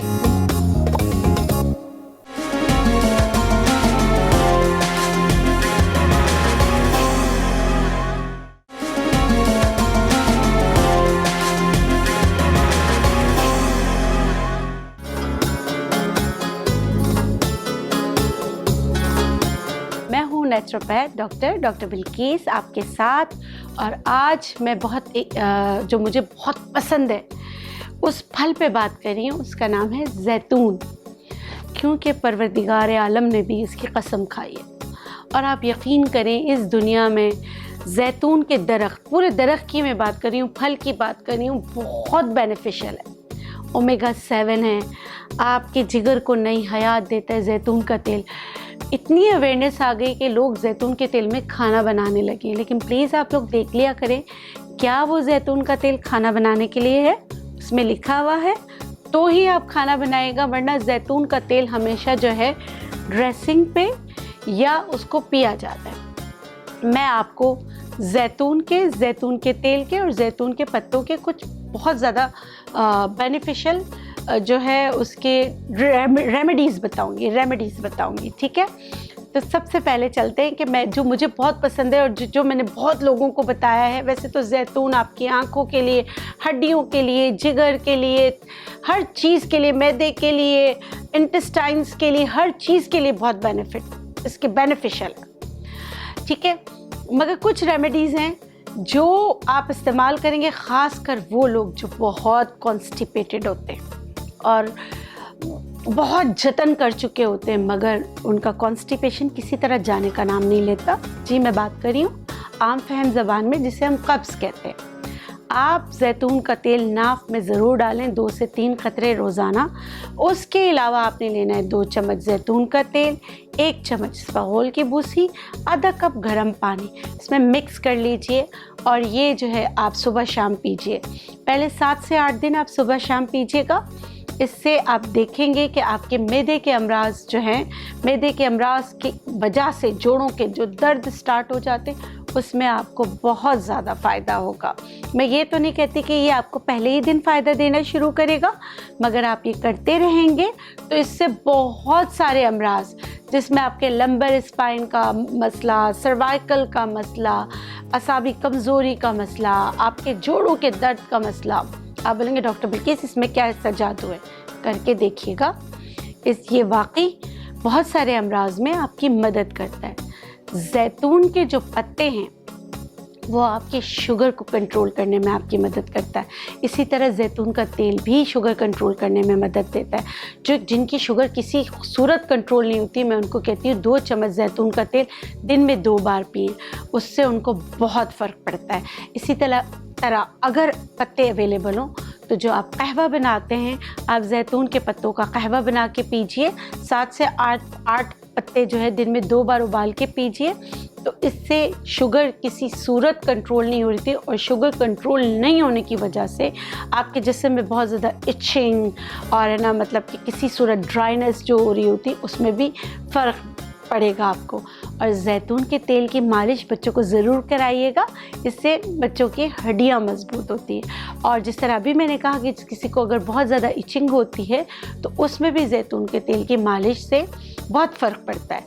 और जिनके बाल बहुत ज़्यादा गिर रहे हों तो जैतून के तेल में अदरक का जूस डालकर, जैसे 1 चम्मच अपने जैतून का तेल लिए, 1 चम्मच अदरक का जूस लेकर उनको मिक्स करके अगर आप सर पे रोज़ाना लगाना शुरू करेंगे तो आप देखेंगे कि दिनों में आपके बाल गिरना कम हो जाएंगे। तो देखा, जैसे मैंने आपको बताया ना कि जैतून बहुत बेनिफिशियल है। और बच्चों, अब आ जाते हैं फल पे।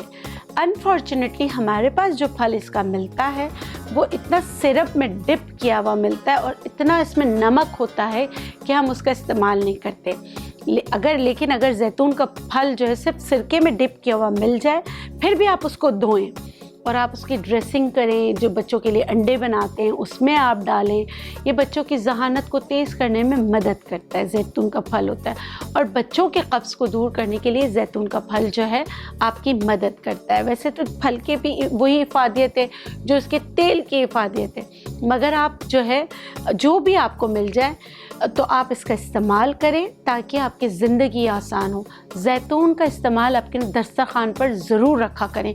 जैतून के तेल की मालिश करें, जैतून का तेल पिएं। और जैतून के तेल में लेकिन खाना बनाने से थोड़ा सा, मेरे हिसाब से, मैं बीइंग अ नेचुरोपैथ मैं कहती हूँ खाना ना बनाएं, क्योंकि इसको गर्म करने से इसकी इफ़ादियत ख़त्म हो जाती है। हाँ, अलबत्ता कुछ कंपनीज़ आ गई हैं, अगर वो कुकिंग ऑयल बना रही हैं जैतून का तो वो आप इस्तेमाल कर सकते हैं। तो मैं उम्मीद करती हूँ कि ये जो छोटी छोटी नॉलेज हैं इससे आपकी ज़िंदगी आसान होगी और ये आपके काम आएगी। इस उम्मीद के साथ कि आप अपना और अपने प्यारों का ख्याल रखेंगे और हमें दुआओं में याद रखेंगे।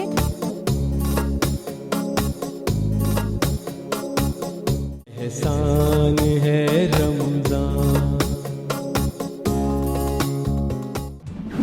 बिस्मिल्लाहिर्रहमानिर्रहीम, अस्सलाम वालेकुम। मैं हूँ वर्दा शुएब और एक बार फिर से आपको वेलकम कहती हूँ एहसान रमज़ान में, जहाँ पे मेरा सेगमेंट है रमज़ान दस्तरखान। और फिर जब बात आती है ईद की, तो ईद एक ऐसा जनाब हमारा एक मौका है जहाँ पे छोटे बड़े सब मिलकर बैठते हैं और खुदा ना खास्ता अगर किसी छोटी मोटी नाराज़गी भी है तो सब अपनी नाराज़गियाँ भुला के, लड़ाई झगड़े भुला के ईद के दिन सब एक साथ एक घर में जमा हो जाते हैं और फुल रौनक लगी हुई होती है। ईद मनाएं, लेकिन बराए मेहरबानी SOPs का ख़ास ख्याल रखें, क्योंकि कोविड की लहर जिस तरह से फैल रही है कुछ नहीं पता किस वक्त क्या हो जाए। बस अल्लाह ताला हम सबको अपने हिफ्ज़ व अमान में रखे, अपनी रहमत के साए में रखे और इस मुहलिक बीमारी से हम सबको जल्द से जल्द जो है वो निजात अता फरमाए। आमीन सुम आमीन। तो जब बात आती है कोविड की तो हमें SOPs का ख्याल तो रखना ही है, लेकिन हमें अपनी साफ़ सफाई का ख्याल भी जो है वो रखना है ताकि हम अपने घर वालों का, अपने ख़ानदान वालों का जो है उनका भी ख्याल रख सकें। और वो हम कैसे करेंगे? ऑफ कोर्स अब आप जानते ही हैं, हम सबसे पहले धोएंगे हाथ डेटॉल से, क्योंकि डेटॉल एक एंटीबैक्टीरियल हैंड वॉश और सोप है जो हमें कोरोना वायरस जैसी मुहलिक बीमारी से महफूज रखता है। तो आइए सबसे पहले हाथ धो लेते हैं। जी जनाब, तो आ गए हैं हम डेटॉल के काउंटर पे, जहां मैं हमेशा आपको थोड़ी सी इन्फॉर्मेशन देती हूँ डेटॉल के बारे में। जैसे कि मैंने अभी आपसे कहा कि कोरोना वायरस का ख़तरा जो है वो अभी टला नहीं है, तीसरी लहर बहुत ही ख़तरनाक है। तो आप क्या करें? तो अपने पूरे घर को जो है आप वो डिसइंफेक्टेंट करें, अपने पूरे घर की सफाई का ख्याल रखें। लेकिन फिर वही वाली बात आती है कि हमें डेटॉल में जो है वो एक स्प्रे लेना होगा, डेटॉल का पानी डालना होगा, फिर डेटॉल डालना होगा।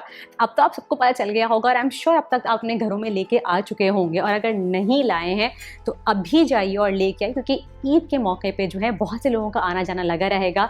तो डिसइंफेक्टेंट स्प्रे घर में होना बहुत ज़रूरी है, लेकिन आपको बनाने की ज़रूरत नहीं है। डेटॉल ने इंट्रोड्यूस करवाया है all in one disinfectant spray, जिसमें आपके लिए सहूलत ये हो गई है कि अब आपको स्प्रे बॉटल के अंदर डेटॉल और पानी मिक्स करके एक डिसइंफेक्टेंट लिक्विड बनाने की ज़रूरत नहीं है, डायरेक्टली आपके पास स्प्रे है।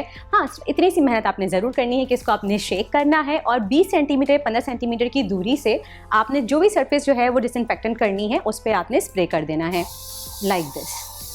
आप ऐसे स्प्रे कर दीजिए और बस छोड़ दीजिए, वाइप ऑफ करने की भी ज़रूरत नहीं है। ये खुद ब खुद ही जो है वो ड्राई हो जाएगा और आपकी सरफेस को डिसइंफेक्टेंट कर देगा। और इसकी खुशबू भी इतनी अच्छी है कि आपको इरिटेट नहीं करेगी, कि जैसे थोड़ी सी एक होती है ना कि आपकी एंटी बैक्टीरियल चीज़ों की या सोप में से स्मेल आ रही होती है जो अक्सर लोगों को जो है वो नागवार गुजरती है, ऐसा नहीं है। इसकी खुशबू भी बहुत अच्छी है, इट फील्स लाइक कि आपने रूम फ्रेशनर किया है। तो ये बहुत अच्छा एक स्प्रे है, लेकिन इसके साथ छोटा सा आपको ख्याल करना पड़ेगा कि ये प्रोडक्ट जो है ये फ्लेमेबल है।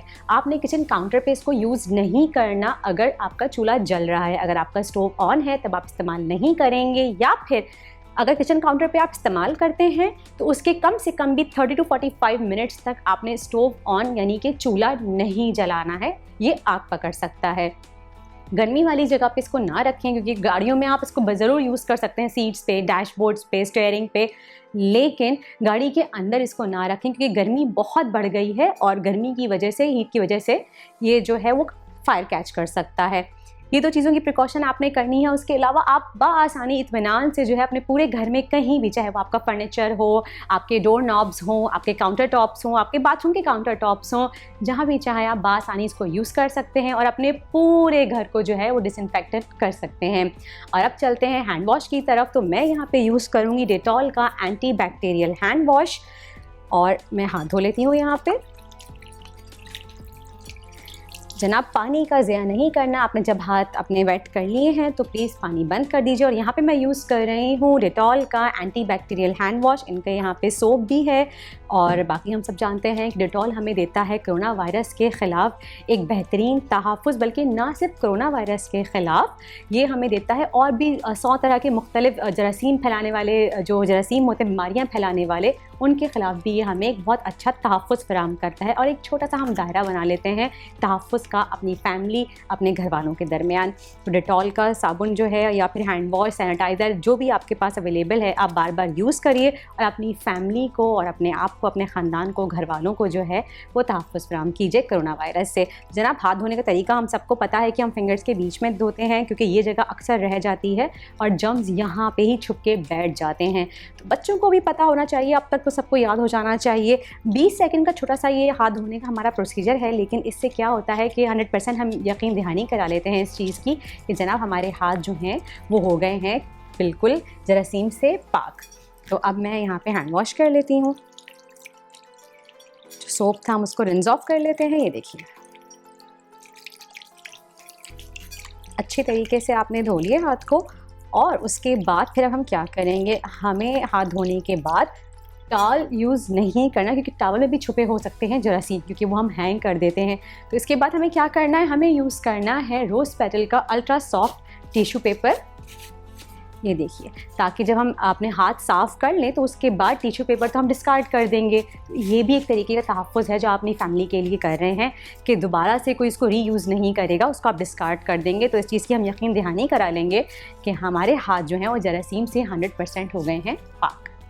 तो जनाब, हाथ धुल गए हमारे, तो आइए स्टार्ट करते हैं बनाना सेवइयाँ। लेकिन सेवइयाँ मैं कौन सी बना रही हूँ आए बताती हूँ। तो जनाब, आज हम जो हैं वो बहुत ही मज़ेदार सी सेवइयाँ बना रहे हैं। कौन सी बना रहे हैं, हम बना रहे हैं आज नवाबी सेवइयाँ। नवाबी सेवइयाँ जो है वो एक, आप समझे, शीर खुरमे का एक डिफरेंट वर्जन है, क्योंकि शीर खुरमा तो हर घर में बनता है, पहले दिन बनता है, लेकिन फिर दूसरे दिन हम चाहते हैं कि हों तो सेवइयाँ खाने में, लेकिन कुछ डिफरेंट तरीके से हों, क्योंकि सेवइयों के बगैर ईद जो है वो कुछ कंप्लीट नहीं लगती है। तो हम बना रहे हैं नवाबी सेवइयाँ, जो कि बहुत ही मज़ेदार सी बनती हैं। लेकिन मेरे पास सेवइयाँ नहीं हैं, तो मैं क्या करूँगी, अब तक तो आपको ही पता चल गया होगा, फूड पांडा है ना। मैं यहाँ पे फूड पांडा से फ़ौरन जो है वो नवाबी सेवइयों के लिए वर्मिसली, जो नॉर्मल सेवइयाँ होती हैं हमारी, जो हम शीर खुरमे के लिए इस्तेमाल करते हैं, मैं वो ऑर्डर कर देती हूँ। मीनवाइल हम बाकी की प्रिपरेशन कर लेते हैं यहाँ पे। और फूड पांडा में ज़्यादा टाइम भी नहीं लगता, 10 से 12 मिनट में जो है वो आपके डोर स्टेप पे जो भी आप ग्रोसरिंग मंगवाएं, कुछ भी मंगवाएं, वो डिलीवर कर देते हैं। और चांद पे तो बहुत एक्टिव चल रहे हैं, क्योंकि कौन इतनी गर्मी में बाहर निकले, और फिर हमें SOPs का ख्याल भी रखना है। हम कोशिश करते हैं कि आप अवॉइड करें घर से बाहर निकलना, और अगर कुछ मंगवाना भी है, क्योंकि ऑफ कोर्स घर में चीज़ें तो बनती हैं और ईद का मौका है तो बहुत चीज़ें हमें ग्रोसरी की चाहिए भी होती हैं। तो फूड पांडा पे, पांडा मार्ट पे जाके आप बाआसानी ऑर्डर कर सकते हैं। तो मैं यहाँ पे ऑर्डर कर रही हूँ पांडा मार्ट पे वर्मिसली एंड डन। ये देखिए जनाब, मैंने ऑर्डर कर दिया है और अब देखेंगे थोड़ी देर में ये पहुंच जाएगा। जब तक हम मीनवाइल अपना प्रोसीजर स्टार्ट कर देते हैं नवाबी सेवइयों का। लेकिन आई गेस वक्त हो गया है एक ब्रेक का, तो एक काम करते हैं, लेते हैं एक छोटा सा ब्रेक। अब जब ब्रेक से वापस आएंगे तो फिर आपको दिखाएंगे नवाबी सेवइयाँ कैसे बनानी है।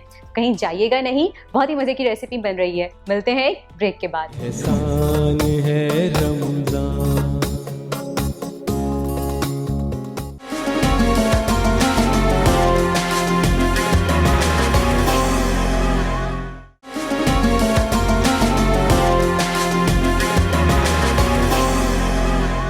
एहसान है Ramzan, welcome back after the break. आप देख रहे हैं रमज़ान दस्तरखान, और ब्रेक पे जाने से पहले हमने ऑर्डर की थी वर्मिसली यानी कि सेवइयाँ फूड पांडा से, यानी कि पांडा मार्ट से। तो देखिए पांडा मार्ट वाले जो हैं वो भाई आ चुके हैं सेवइयाँ लेके। थैंक यू सो मच जी, बहुत बहुत शुक्रिया। आप देखें पांडा मार्ट जो है वो कितनी जल्दी जो है डोर स्टेप पे आपके जो भी आप ग्रोसरी मंगवा डिलीवर कर देता है, और SOPs का भी बाकायदगी से लोग ख्याल रखते हैं। Thank you so much. और जनाब अब मैं इसमें से निकाल लेती हूँ वर्मिसली। मैंने 2 पैक मंगवाए थे और ये निकाल ली है मैंने। सही। अच्छा, लेकिन सबसे पहले हम क्या करेंगे, सबसे पहले हम प्रोसीजर जो स्टार्ट करेंगे वर्मिसली का, यानी कि जो हम नवाबी सेवइयाँ बना रहे हैं।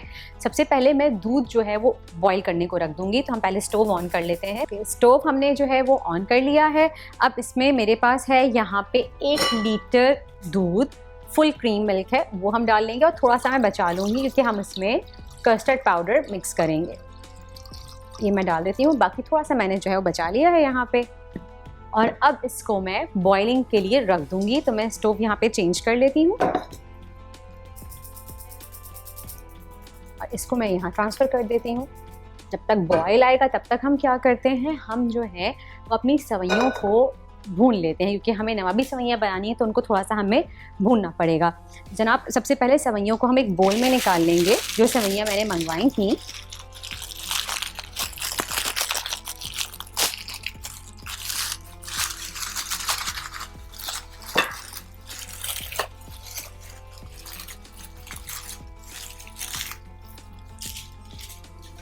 उनको हम इस तरह से एक बोल में निकाल के उसको बिल्कुल आपने चूरा कर लेना है। बिल्कुल हाथों की मदद से आपने बिल्कुल छोटा छोटा बारीक चूरा कर लेना है, क्योंकि हमने इसकी करनी है लेयरिंग। जब हम लेयरिंग करेंगे इसकी, ये देखिए, तो वो ईज़िली कट हो जानी चाहिए, ईज़िली बाइट में आ जानी चाहिए। ये देखिए इस तरह से एक चूरा कर लिया पूरा अच्छी तरीके से। ये देखिए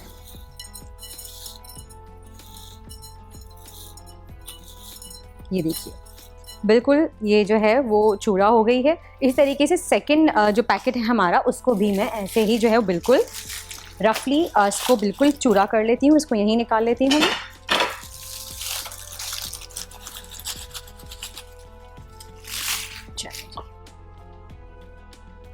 और दूसरी वाली को भी मैं इस तरह से बिल्कुल दोनों हाथों की मदद से चूरा कर लूँगी। ये देखिए ऐसे। अच्छा ये देखिए जनाब, दोनों सेवइयों के पैकेट जो थे हमने बिल्कुल चूरा कर लिए हैं। अब क्या करेंगे, हम इसको भूनने के लिए थोड़ा सा हमें घी चाहिए। यहाँ पे मैं 2 टेबलस्पून घी यूज़ करूँगी। कोशिश करें घी या मक्खन में आप इसको बनाएं तो इससे खुशबू बहुत अच्छी आती है।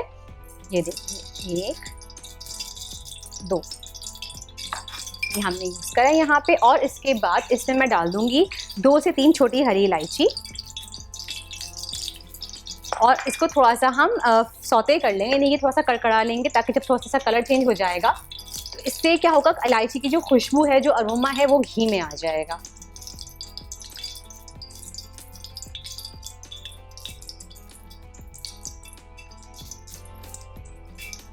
अच्छा वैसे तो आप चाहें तो आप यहाँ पे डालडा कलौंजी कनौला ऑयल भी यूज़ कर सकते हैं, लेकिन मैं थोड़ा सा घी का इस्तेमाल कर रही हूँ यहाँ पे। और मैं जस्ट थोड़ा सा यहाँ पे डालडा कलौंजी कनौला ऑयल यूज़ करूँगी, जस्ट अ फ्यू ड्रॉप्स, क्योंकि थोड़ा सा मुझे चाहिए इसमें ऑयल और घी दोनों का टेक्स्चर।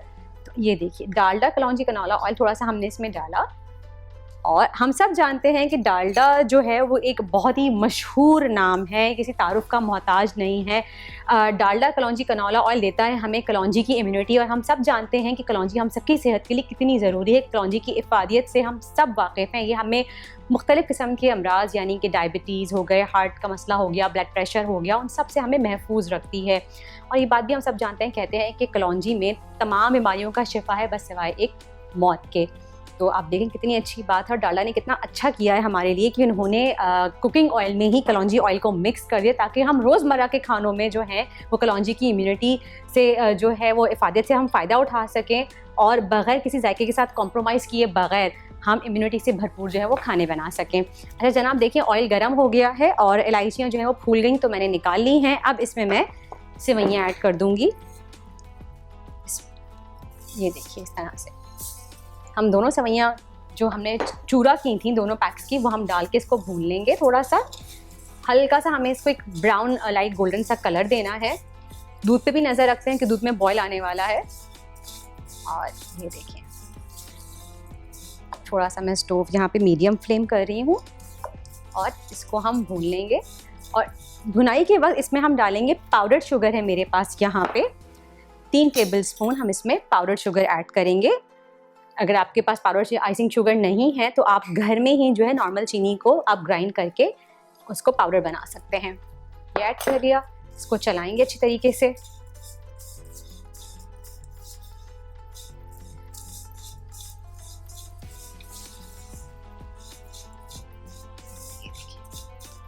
इसको अपने भूनना है, जब तक ये भुनाई नहीं होगी इसकी सही तो इसका कलर नहीं आएगा अच्छा सा और इसका टेक्सचर अच्छा नहीं आएगा, ना फ्लेवर अच्छा आएगा। लेकिन चीनी पाउडर हम इसलिए यूज़ करें ताकि चीनी जो है वो शीरा ना छोड़े अपना और सेवइयाँ चिपके ना आपस में, सिर्फ एक मिठास चाहिए हमें अच्छी सी।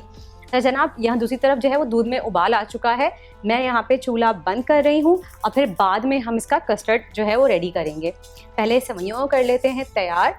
ये देखिए, ये हमने भूना इसको और अब देखिए थोड़ा सा इसमें चीनी जो है वो हमने पाउडर शुगर डाली थी वो मेल्ट हो गई है। अब इसमें हमारे पास है यहाँ पे पाउडर्ड मिल्क, वो हम ऐड करेंगे थोड़ा सा, around 2 to 3 tablespoon powdered milk add करेंगे, इससे बहुत अच्छा सा फ्लेवर आएगा। ये देखिए सारा हमने ऐड कर दिया और इसको भी हम जो है वो मिक्स कर लेंगे अच्छी तरीके से। ये देखिए आप देख सकते हैं ये अच्छी तरीके से जो है वो मिक्स हो गए हैं। जो हमने मिल्क पाउडर डाला था और शुगर भी डाली थी और अब हम इसको एक बोल में ट्रांसफ़र कर लेंगे।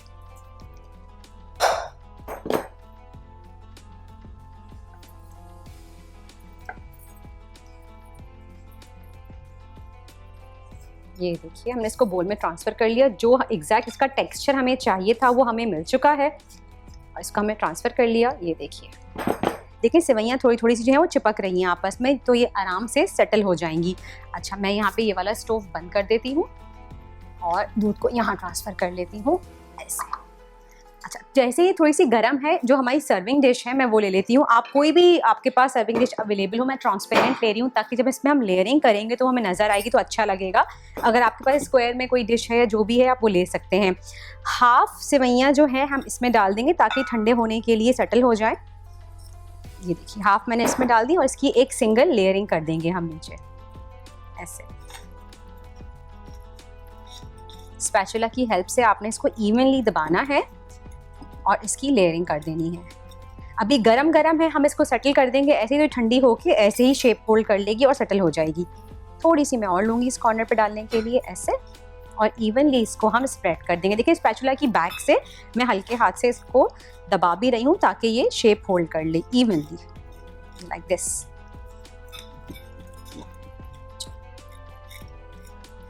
ये देखिए इज इट डन। ये देखिए हो गई, हमने एक लेयरिंग कर दी है इसकी। और इसको हम थोड़ी देर के लिए फिर रख देंगे ताकि ये जो है ठंडा हो जाए और फिर उसके बाद हम इसका कस्टर्ड बना के कस्टर्ड की हम लेयरिंग करेंगे और रिमेनिंग हाफ जो है वो मैंने सेव कर ली है क्योंकि हम उसकी ऊपर की लेयरिंग करेंगे। सही है जनाब, तो ये हो गया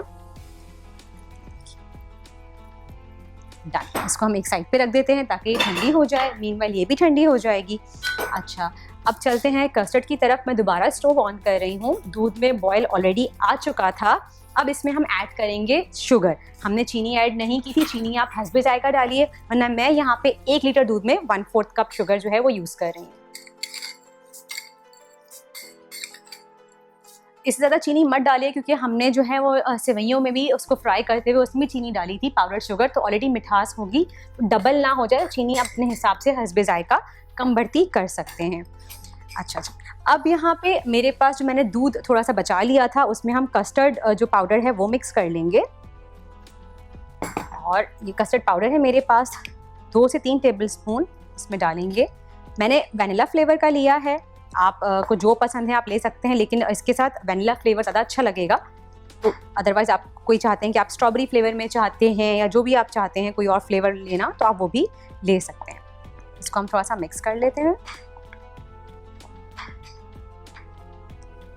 ये देखिए ऐसे हमने मिक्स कर लिया इसको और डन। अच्छा जी, अब जो हमने चीनी इसमें ऐड की तो विस्क की मदद से हम चला लेते हैं ताकि जो है शुगर भी डिज़ोल्व हो जाए और जो ये कस्टर्ड का हमने मिक्सचर बनाया है ये भी हम इसमें ऐड करते हैं स्लोली ग्रेजुअली विस्क करते हुए।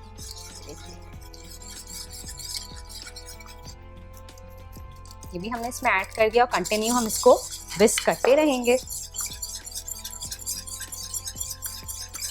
इसको हमने एक थिक कंसिस्टेंसी देनी है और क्रीमी टेक्सचर देना है। तो थिक और क्रीमी टेक्सचर देने के लिए हम सबको पता है हम क्या यूज़ करते हैं। यहाँ पे हम यूज़ करेंगे इसमें क्रीम।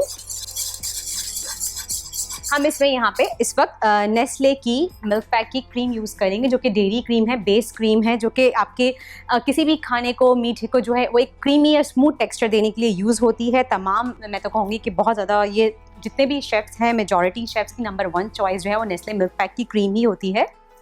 इसको मैं ओपन कर लेती हूँ।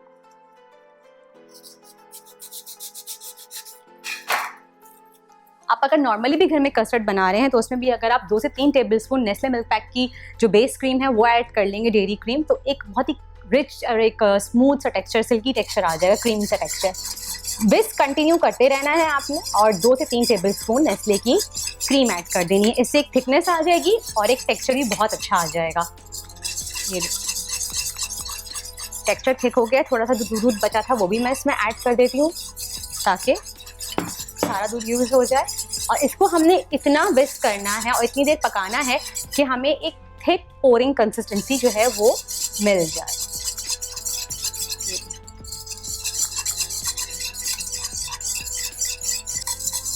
अच्छा जी, आप देख सकते हैं बॉइलिंग जो है वो कस्टर्ड में शुरू हो गई है और ये कंसिस्टेंसी भी जो है वो थिक हो गई है। I just want to show you कितनी कंसिस्टेंसी है इसकी। ये देखिए, हमें थोड़ा सा इसको मज़ीद थिक करना है, तो थोड़ी देर पकेगा तो ये थिक हो जाएगा। हमें थिक पोरिंग कंसिस्टेंसी चाहिए कस्टर्ड टाइप की। इसको थोड़ा सा हम और बॉईल कर रहे हैं। अब ये देखिए इतनी कंसिस्टेंसी जो है इसकी थिक हो गई है। अच्छा, विस्क लाजमी चलाते रहिएगा जब आप जो है वो कस्टर्ड पोर कर रहे हो, इससे लम्स नहीं पड़ेंगे, वरना लम्स पड़ गए तो फिर मज़ा नहीं आता। अच्छा, ये देखिए कंसिस्टेंसी इतनी थिक हो गई है। अब मैं यहाँ पे स्टोव बंद कर रही हूँ क्योंकि कस्टर्ड ठंडा होने के बाद भी मज़ीद गाढ़ा होता है। अभी गरम गरम हम इसको पोर नहीं करेंगे, थोड़ा सा ठंडा होने देंगे इसको। जब तक कस्टर्ड ठंडा होता है, वक्त हो गया है एक ब्रेक का भी साथ साथ, तो आप जाके लीजिए एक छोटा सा ब्रेक। ब्रेक के बाद वापस आएंगे तो आपके सामने मैं करूँगी इसकी असेंबलिंग। कहीं जाना नहीं है आपने, देखते रहिए रमज़ान दस्तरखान। एहसान है रमज़ान।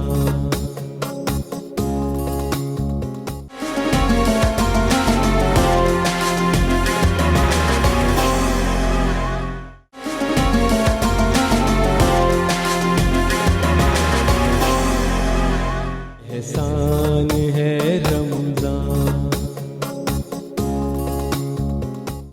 जी जनाब, वेलकम बैक टू रमज़ान दस्तरखान। और हम बना रहे हैं यहाँ पे नवाबी सेवइयाँ। ब्रेक पे जाने से पहले मैंने कस्टर्ड जो है बना लिया था ठंडा होने के लिए। उसको मैं कंटिन्यू विस्क से हिला रही थी ताकि वो ठंडा हो जाए।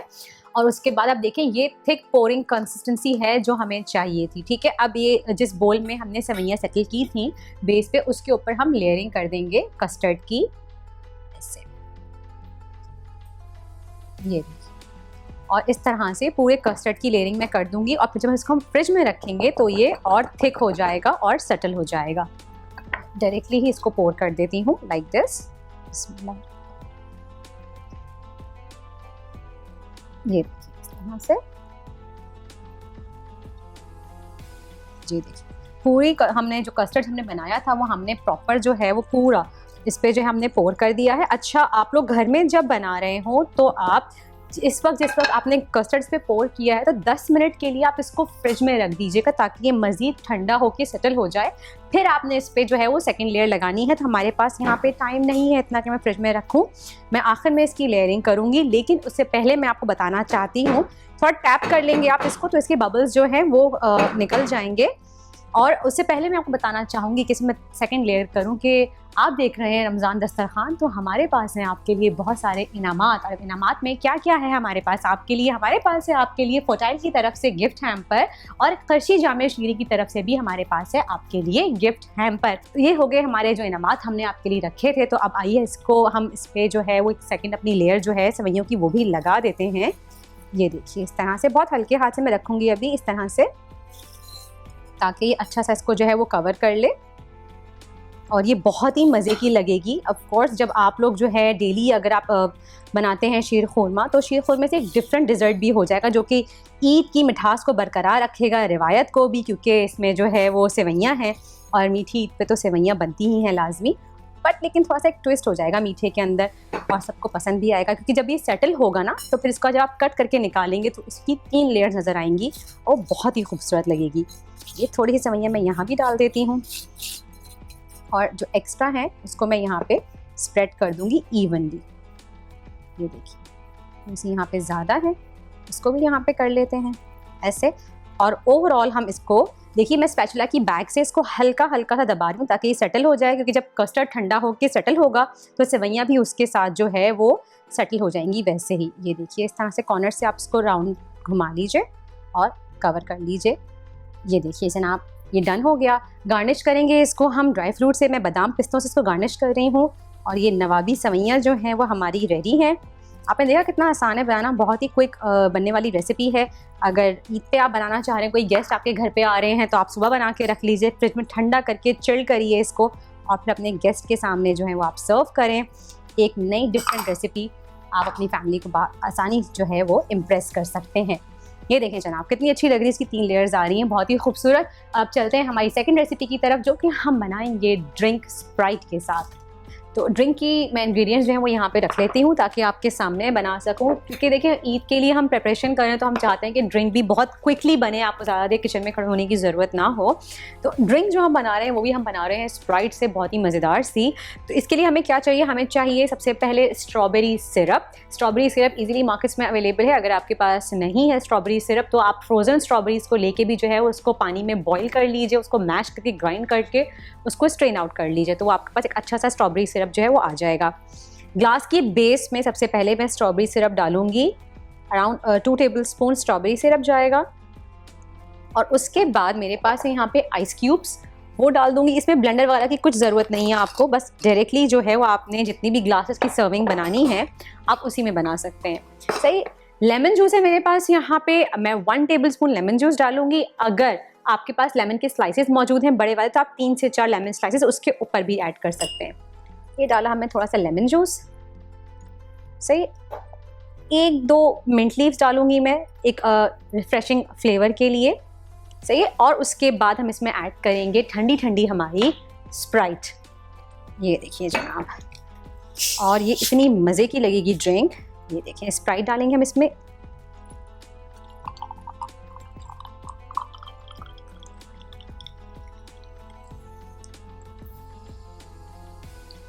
और ये देखिए मज़ेदार सी हमारी जो है वो स्ट्रॉबेरी सोडा रिफ्रेशर जो है वो रेडी हो चुका है और बहुत ही मज़ेदार सी है। ये देखिए जनाब, जब आप इसको ड्रिंक करेंगे ना तो आपको इसकी रिफ्रेशमेंट का आइडिया होगा। और इसको हम गार्निश करेंगे जस्ट एक मिंट लीव्स के साथ। And there we go, the drink is ready, strawberry soda refresher ये भी रेडी हो चुका है। अच्छा जी, अब हमारी 2 चीज़ें तो बन चुकी हैं, लेकिन जब बात आती है बच्चों की तो बोरियत भगाने का सबसे अच्छा तरीका क्या है। बच्चे ख़ास तौर पर जब आके हल्की फुल्की भूख उनको लग रही होती है और खाना बनने में थोड़ा सा टाइम होता है, तो कैसे बच्चों की बोरियत हम दूर कर सकते हैं और बच्चों को एक जगह बिठा सकते हैं सुकून से।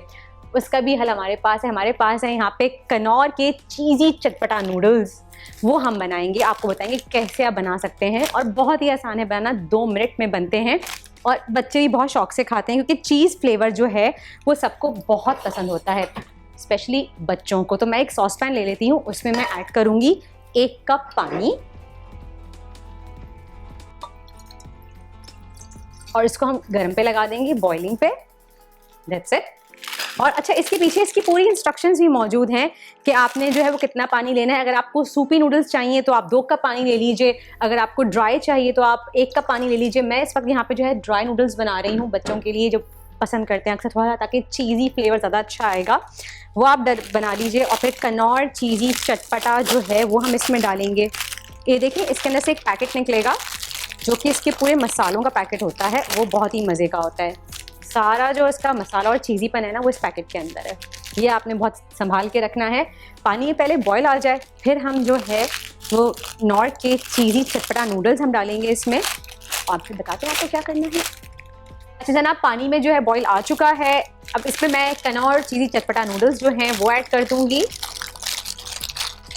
ये देखिए मैं साबुत डाल रही हूँ ताकि थोड़ी सी लंबी लंबी नूडल्स आती हुई जो है वो अच्छी लगती हैं। और देखिए पैक के पीछे पूरी इंस्ट्रक्शन भी मौजूद है इसकी कि आपने उसका पूरा पैकेट डाल दिया, फिर 2 मिनट तक आप उसको पकाएं। और मैं साथ ही यहाँ पे जो इसका मसाला निकला था इसके अंदर से वो भी इसमें ऐड कर दूँगी ताकि अच्छे तरीके से वो इनकॉर्पोरेट हो जाए नूडल्स के अंदर।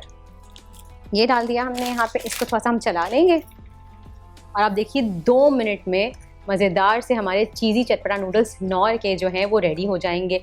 बच्चों को हमेशा अक्सर हल्की फुल्की सी भूख जो है वो लगती रहती है, this is the best way to serve your kids. एक अच्छी चीज़ भी होगी और वो चटपटी भी होगी, वो शौक से खा लेंगे। चलिए इसको मैं लिड लगा देती हूँ ताकि कवर करके, ताकि अच्छे से नूडल्स जो हैं वो पक जाएँ और जैसे ही पानी इनका जो है वो ड्राई हो जाएगा हम इसको डिश आउट कर लेंगे। और जी 2 मिनट हो चुके हैं और नूडल्स जो हैं वो नौर की तैयार हैं, चीज़ी चटपटा।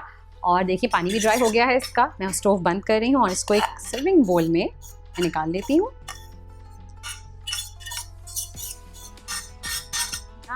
देयर यू गो,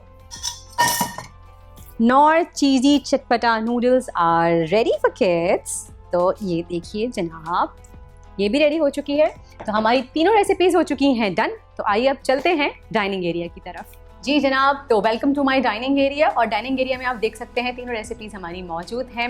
मैंने आपको बनाना सिखाई हैं कल के लिए बहुत ही मज़ेदार सी नवाबी सवैयाँ। ज़रूर ट्राई कीजिएगा अपने घर में, आई एम श्योर सबको पसंद आएगी। और डाइनिंग एरिया में आके मैं आपको क्या सिखाती हूँ, अब तो आप सबको आदत हो जानी चाहिए कि हम क्या करेंगे। और ख़ास तौर पे कल आप लोगों ने इस चीज़ का बहुत ख़ास ख्याल रखना है। अपने डाइनिंग एरिया में, लाउंज में, ड्राइंग रूम में, हर जगह आपने रखना है डेटॉल का हैंड सैनिटाइज़र, क्योंकि सबका आना जाना लगा होगा।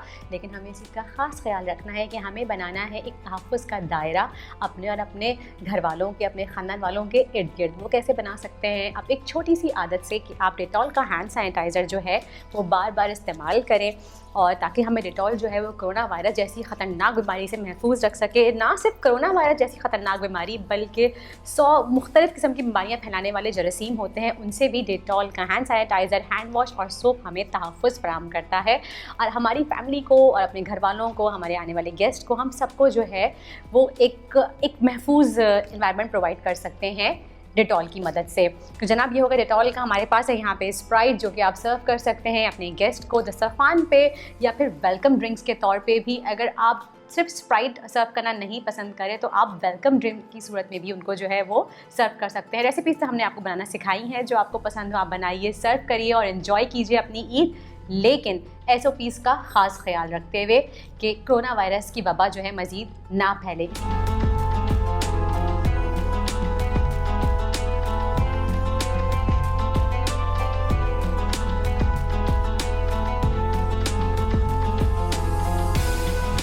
एहसान है रमज़ान।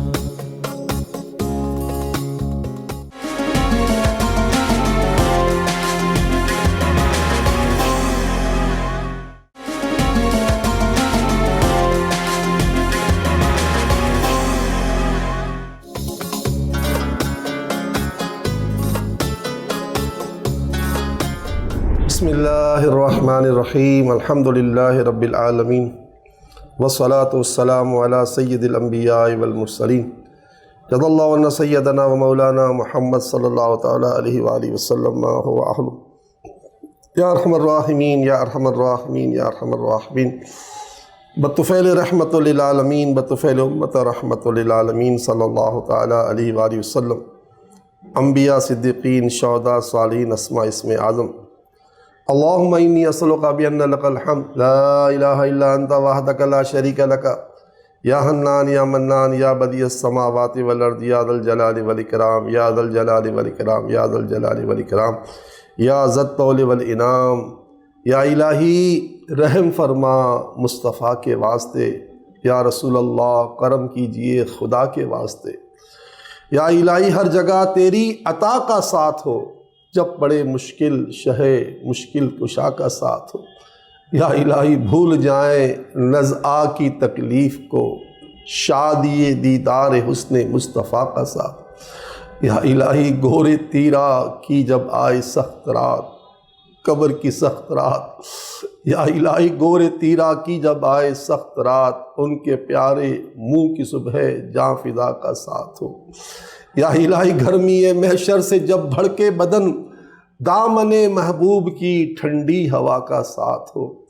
या इलाही जब सरे शमशीर पर चलना पड़े, पुल सिरात बाल से बारीक है, तलवार से तेज़ है, 30,000 साल की मुसाफत है। या इलाही जब सरे शमशीर पर चलना पड़े, रब्बे सल्लिम कहने वाले गमज़ुदा का साथ हो। जो हमसे नेक काम हो चुके उसे कबूल कर ले, जो हमसे आज तक गुनाह हो चुके उसका तो कोई हिसाब ही नहीं है। हज़ारों नहीं, लाखों नहीं, करोड़ों नहीं, अरबों खरबों गुनाह लिए बैठे हैं। तुझे रहमतों का, रिफ़तों का, बुलंदियों का वास्ता, हमारे सारे गुनाहों को नेकियों से बदल दे, हमारे गुनाहों को माफ़ कर दे, हमारे गुनाहों को माफ़ कर दे, हमें गुनाहों से नफ़रत दे दे, गुनाहों से भागने वाला बना दे। ये ज़बान तेरा ज़िक्र करती रहे, ये दिल तेरा शुक्र करता रहे, ये बदन सब्र करता रहे, ये आंखें तेरे खौफ से रोए, ये आंखें तेरे खौफ से रोती रहे। यकीनन यकीनन यकीनन जो आँख तेरे खौफ से रोती है वो आँख जहन्नम में कभी नहीं जाएगी। मौला जहन्नम की आग से बचा ले, हमारी आँखों को तेरे खौफ से रोने वाला बना। ऐ अल्लाह हमारी ज़बानों को तेरा ज़िक्र करने वाला बना, और हमारे हाथों को तेरी राह में खर्च करने वाला बना, और इन पाँवों को तेरे घर में चल चल कर आने वाला बना। या अल्लाह तूने हमें दुनिया में इसलिए नहीं भेजा कि हम बिल्कुल तेरी याद से गाफिल हो जाएं, तेरी नाफरमानी में दिन रात बसर करें। तूने वाज़े ऐलान कर दिया कि अय्युकुम अहसनु अमला, कि तुमको यहाँ दुनिया में इस दुनिया के तख्ते पर इसलिए भेजा गया है कि तुम्हें देखा जाए तुम में से कौन अच्छे काम करके आता है। तेरी इज़्ज़त और जलाल की कसम, हम अच्छा काम करना चाहते हैं तो हमारी मदद फरमा। हम नमाज़ें पढ़ना चाहते हैं, हम रोज़े रखना चाहते हैं, हम ज़कात देना चाहते हैं, हम नेकियां करना, नेकियों को फैलाना चाहते हैं, बुराइयों से बचना, दूसरों को बचाना चाहते हैं तो हमारी मदद फरमा। बस अपनी रहमत कामिला से, अपनी अताए ख़ास से ये टूटे फूटे रोज़ों को, नमाज़ों को कबूल कर ले, और अपनी रहमत से, अपने फ़ज़ल से इस मुसीबत में जिसमें हम फंसे हुए हैं, चाहे छोटी है बड़ी है, हम किसी को क्यों बताएं। तुझे पता है मालिक मुझ पर क्या मुसीबत है, मेरे घर वालों पर क्या मुसीबत है, मेरे शहर वालों, मेरे मुल्क वालों और पूरे आलम के मुसलमानों के साथ क्या क्या मुश्किलें हैं। तू सब जानता है। मुश्किलें हल कर शहे मुश्किल कुशा के वास्ते, कर बलाएं रद्द शहीद कर बला के वास्ते। इलाहुल आलमीन दिल को अच्छा, तन को सुथरा, जान को पुरनूर कर, अपनी रहमत से हमारे बीमारों को अच्छा कर दे। तंग दस्तों की तंग दस्ती दूर हो जाए, कर्जदारों के सर से कर्ज का बोझ उतर जाए, बेरिश्तों को रिश्ते नसीब हो जाएं, बे औलादों को औलाद मिल जाए, क़यामत ख़ेज़ हालात से जान छूट जाए, क़यामत ख़ेज़ महंगाई ख़त्म हो जाए, क़यामत ख़ेज़ बेरोज़गारी ख़त्म हो जाए, कोरोना वायरस की वबा से जान छूट जाए, और अल्लाह लॉकडाउन की आफत से जान छूट जाए। करोड़ लोग इस लॉकडाउन की वजह से मज़ीद बेरोज़गार हो जाते हैं। बस तू सबका भला कर, सबके भले में हमारा भला कर, सबकी खैर फरमा, सबकी खैर में हमारी खैर फरमा। इस वतन को सुबह क़यामत तक कायम और दायम फरमा। अंदर के बाहर के तमाम साजिशीन को नाकाम और नामुराद कर दे। इस्लाम का बोल बाला, मुसलमानों का बोल बाला, पाकिस्तान की सरहदों का बोल बाला, पाकिस्तान की पाक फ़ौज का और मुखलिसीन का बोल बाला, पाकिस्तान के अंदर के बाहर के अपने पराए जितने दुश्मन हैं इनका मुंह काला हो। ऐ अल्लाह हम सब की टूटी फूटी दुआएं रहमत आलमियान के सदक़े कबूलियत के शरफ़ से माला माल फरमा। आमीन आमीन आमीन या रब्बल आलमीन। व सल्लल्लाहु तआला अला खैर खल्क़िही मुहम्मद व अला आलिहि व अस्हाबिही अजमईन बिरहमतिक या